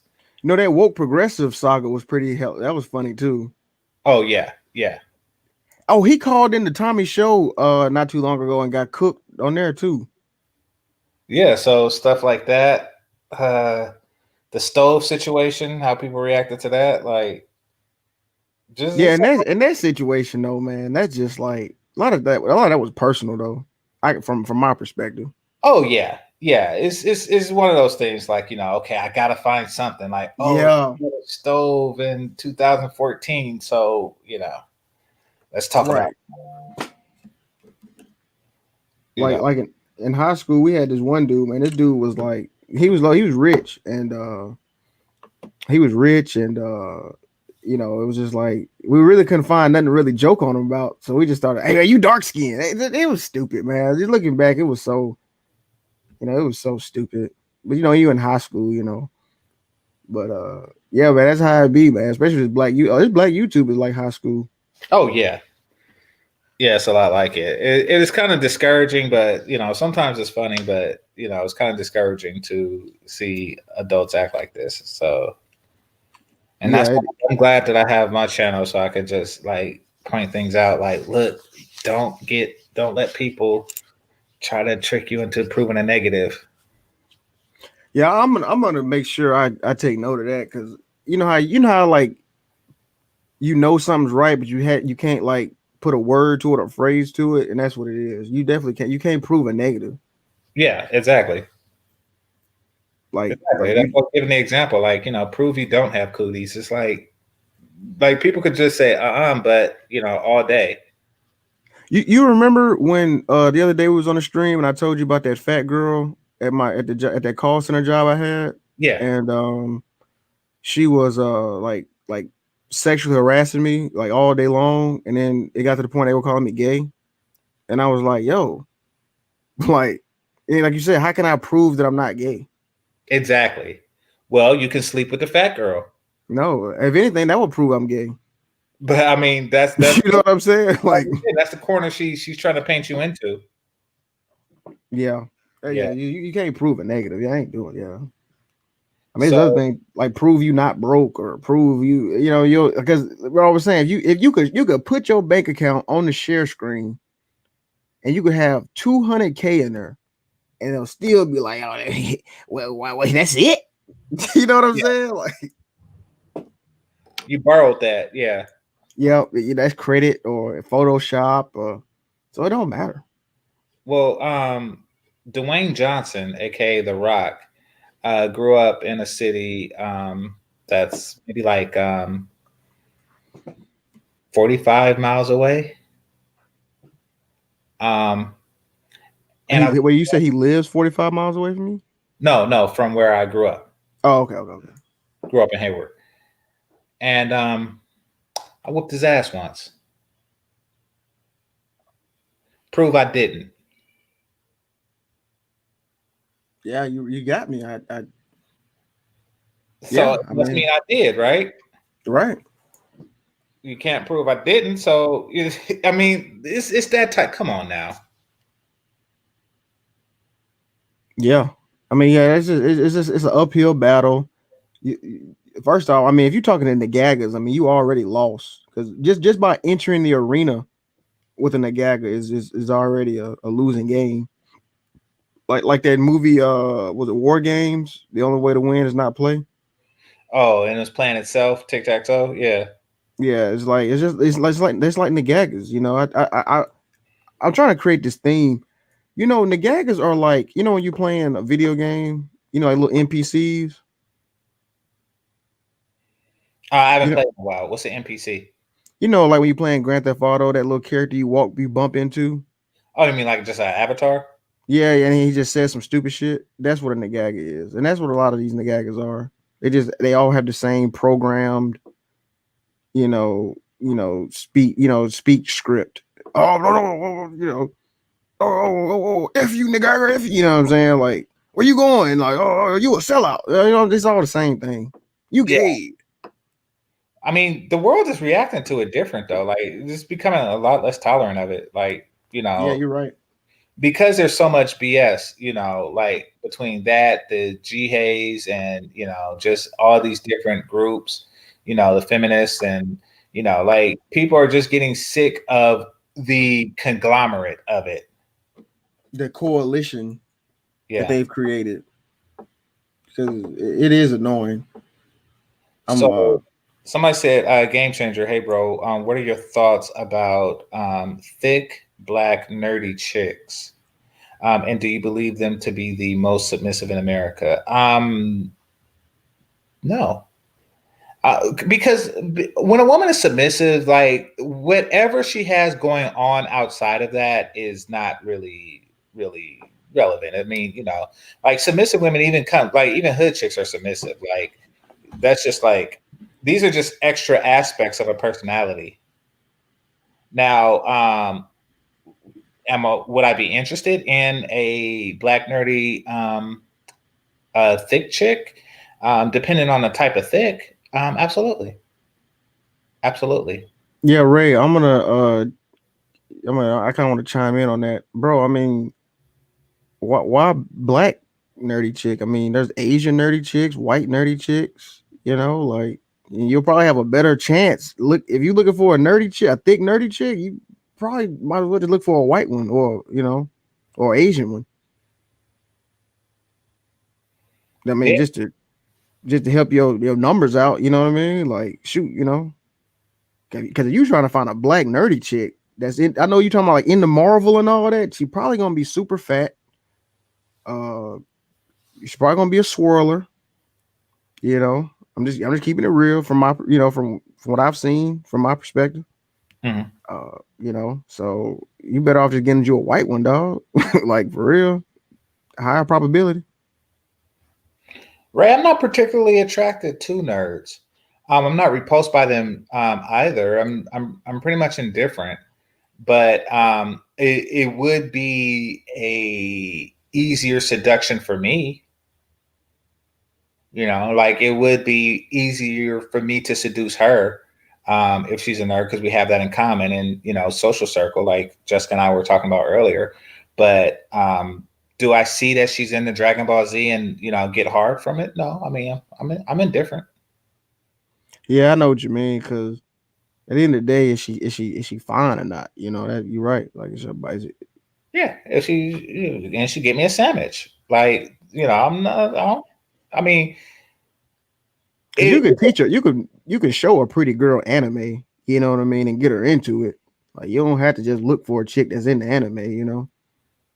Yeah, I mean, but even if it never takes, I don't, as long as she's not interfering with my anime, I don't know. I'm not tripping. Hey, what's some anime you been watching, man? Well, I only watched Dragon Ball Z. That's the only anime I really got into. Oh, for real? Yeah. Oh, I thought you was an anime geek. Well, I watched that Castlevania, but that don't count as anime, does it? It does. It does. Okay. So I watched stuff like that. I watched Castlevania. I really like that. Because in a way, what was it? What you call this anime too? A lot of people don't realize. Damn, that's an American one. It's pretty much anime. I know what you're saying though. Yeah, it's anime. Mm-hmm.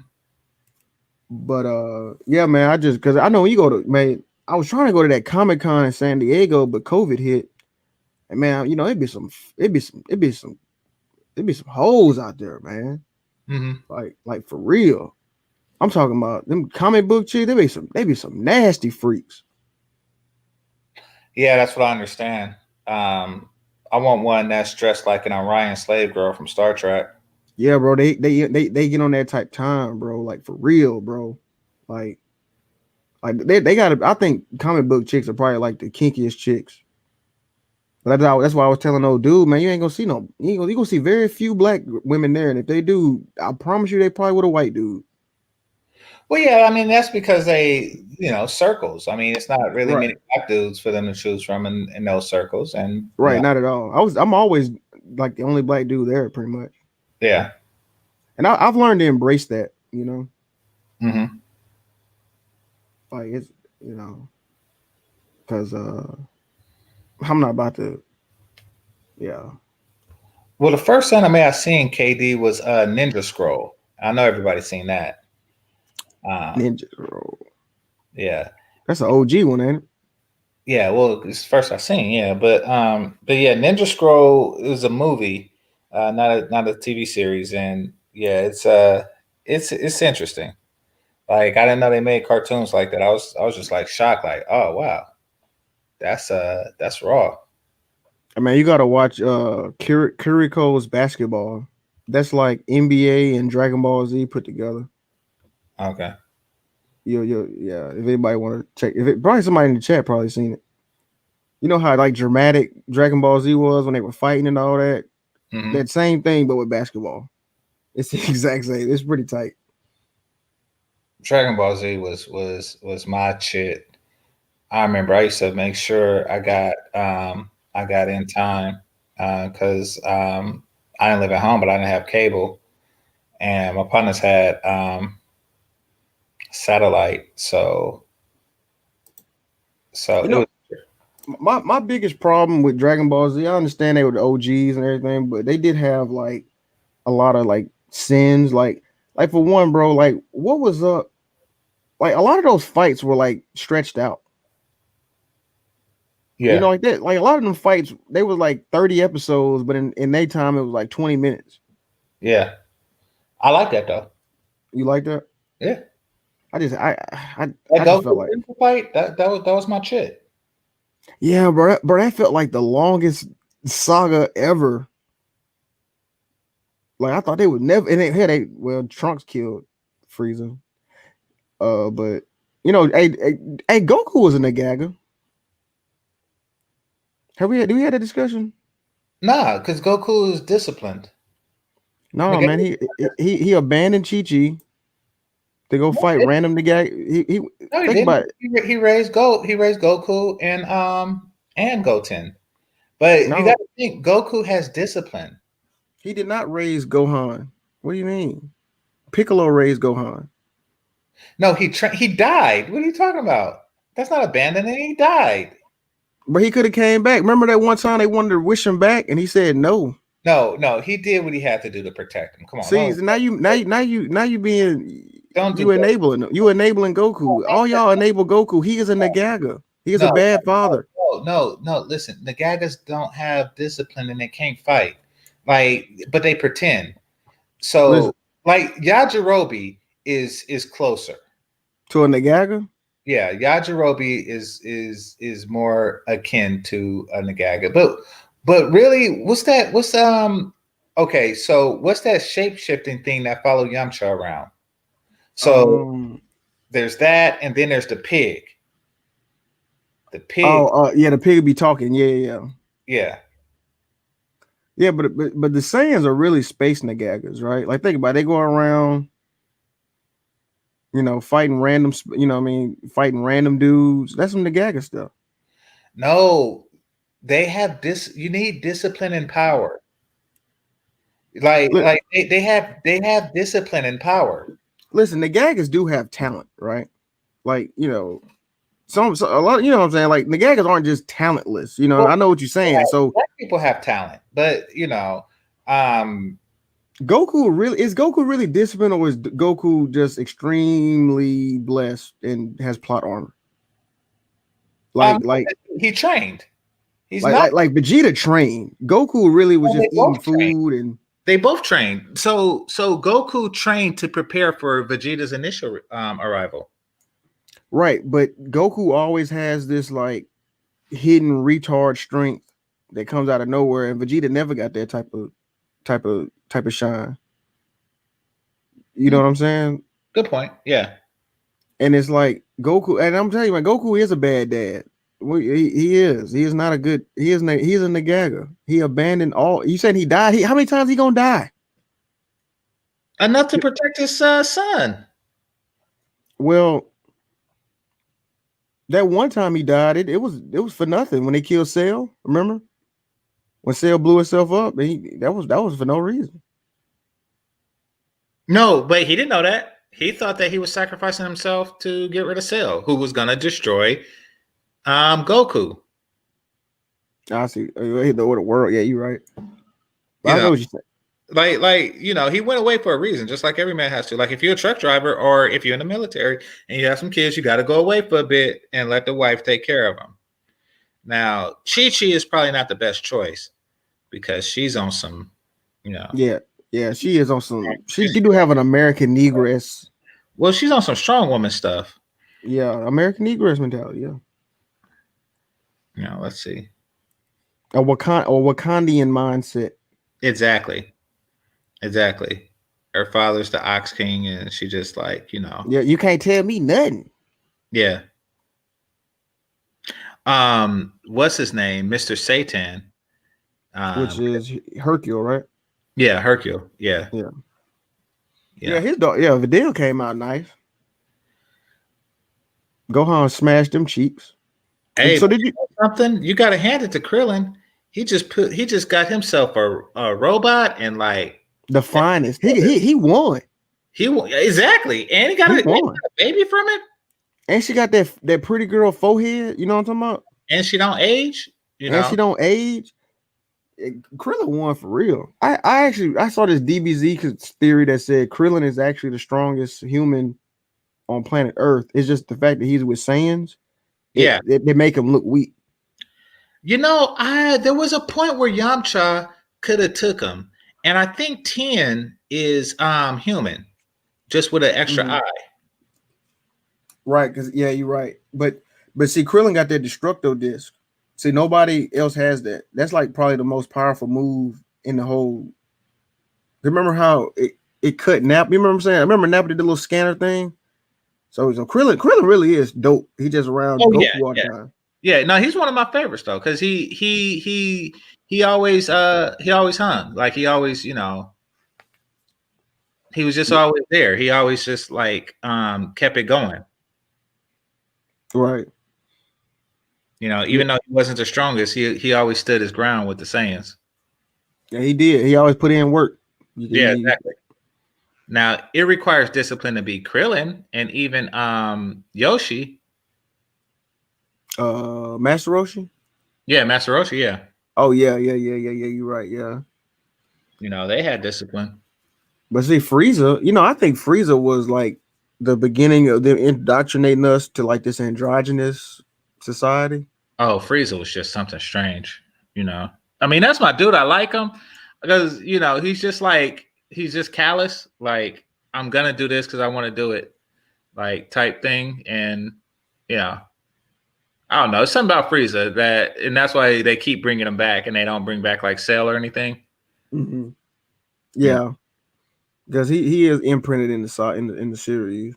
Yeah, exactly, and it's because of that long fight that they had. That excruciatingly long fight.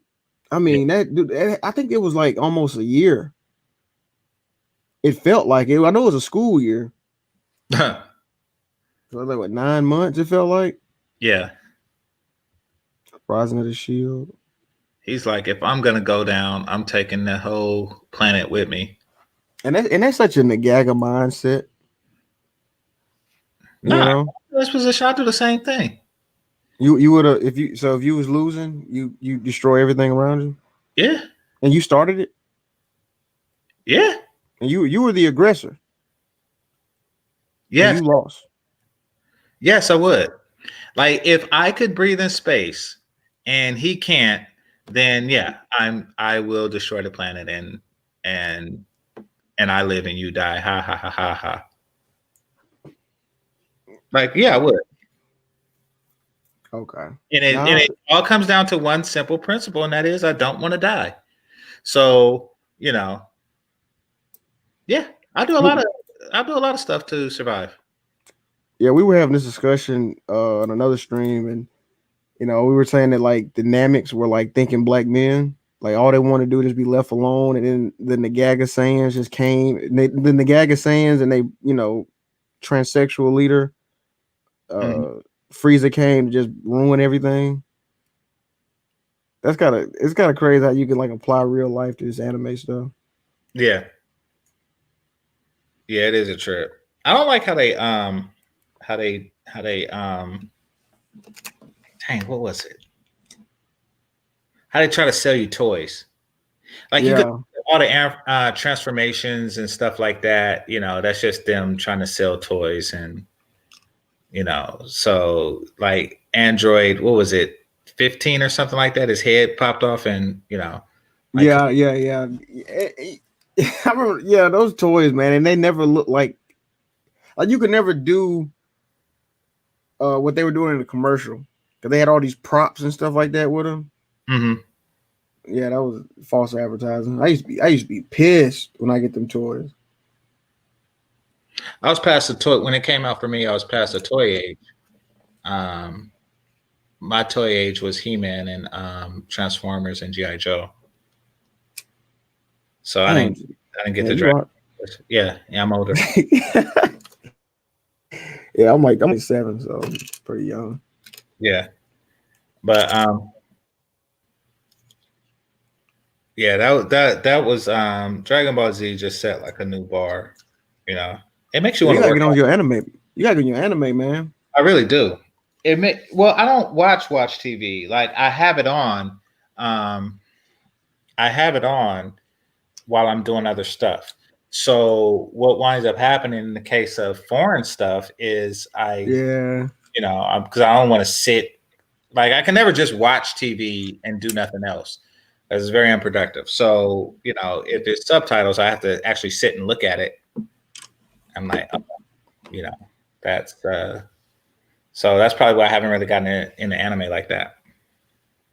I'm telling you, man, to the chat too. If you got a girl and you want to introduce her to anime, get her to watch Sword Art Online. Have you heard of that, Game Changer?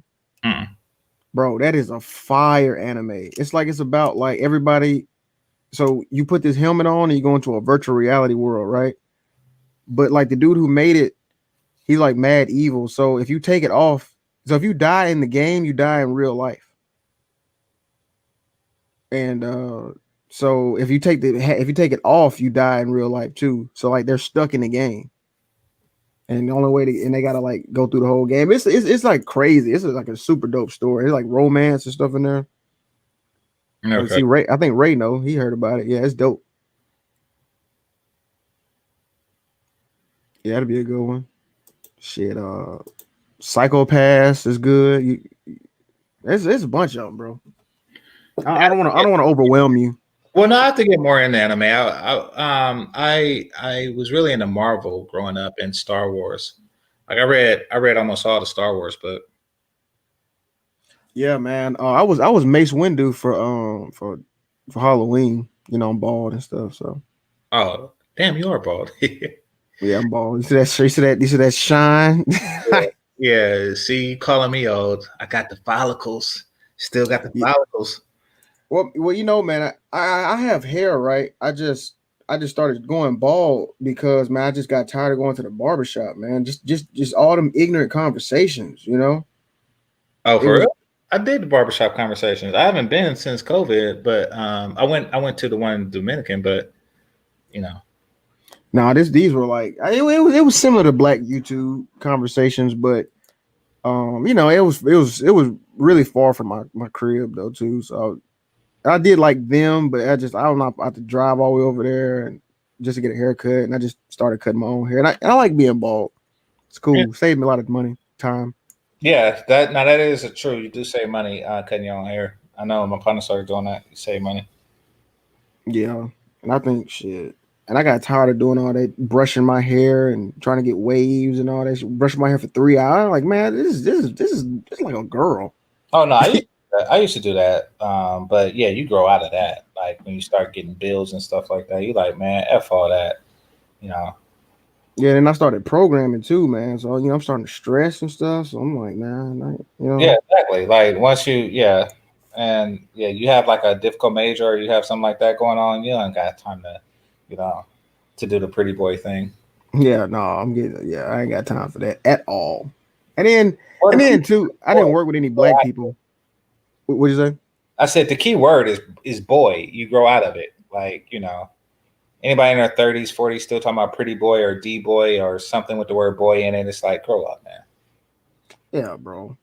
And yeah, man. And that whole, you know, I didn't work with any black people either. So like that whole, you know, that whole wave thing is not like a, you know what I mean? It wasn't a thing. I was like, oh yeah, I ain't got to do nothing here. Well, they don't look for it, but they're impressed when they see it. Like, you know, because they didn't. A lot of non-blacks aren't aware that it occurs in nature. Oh, that is like a conch. They don't realize it's not real.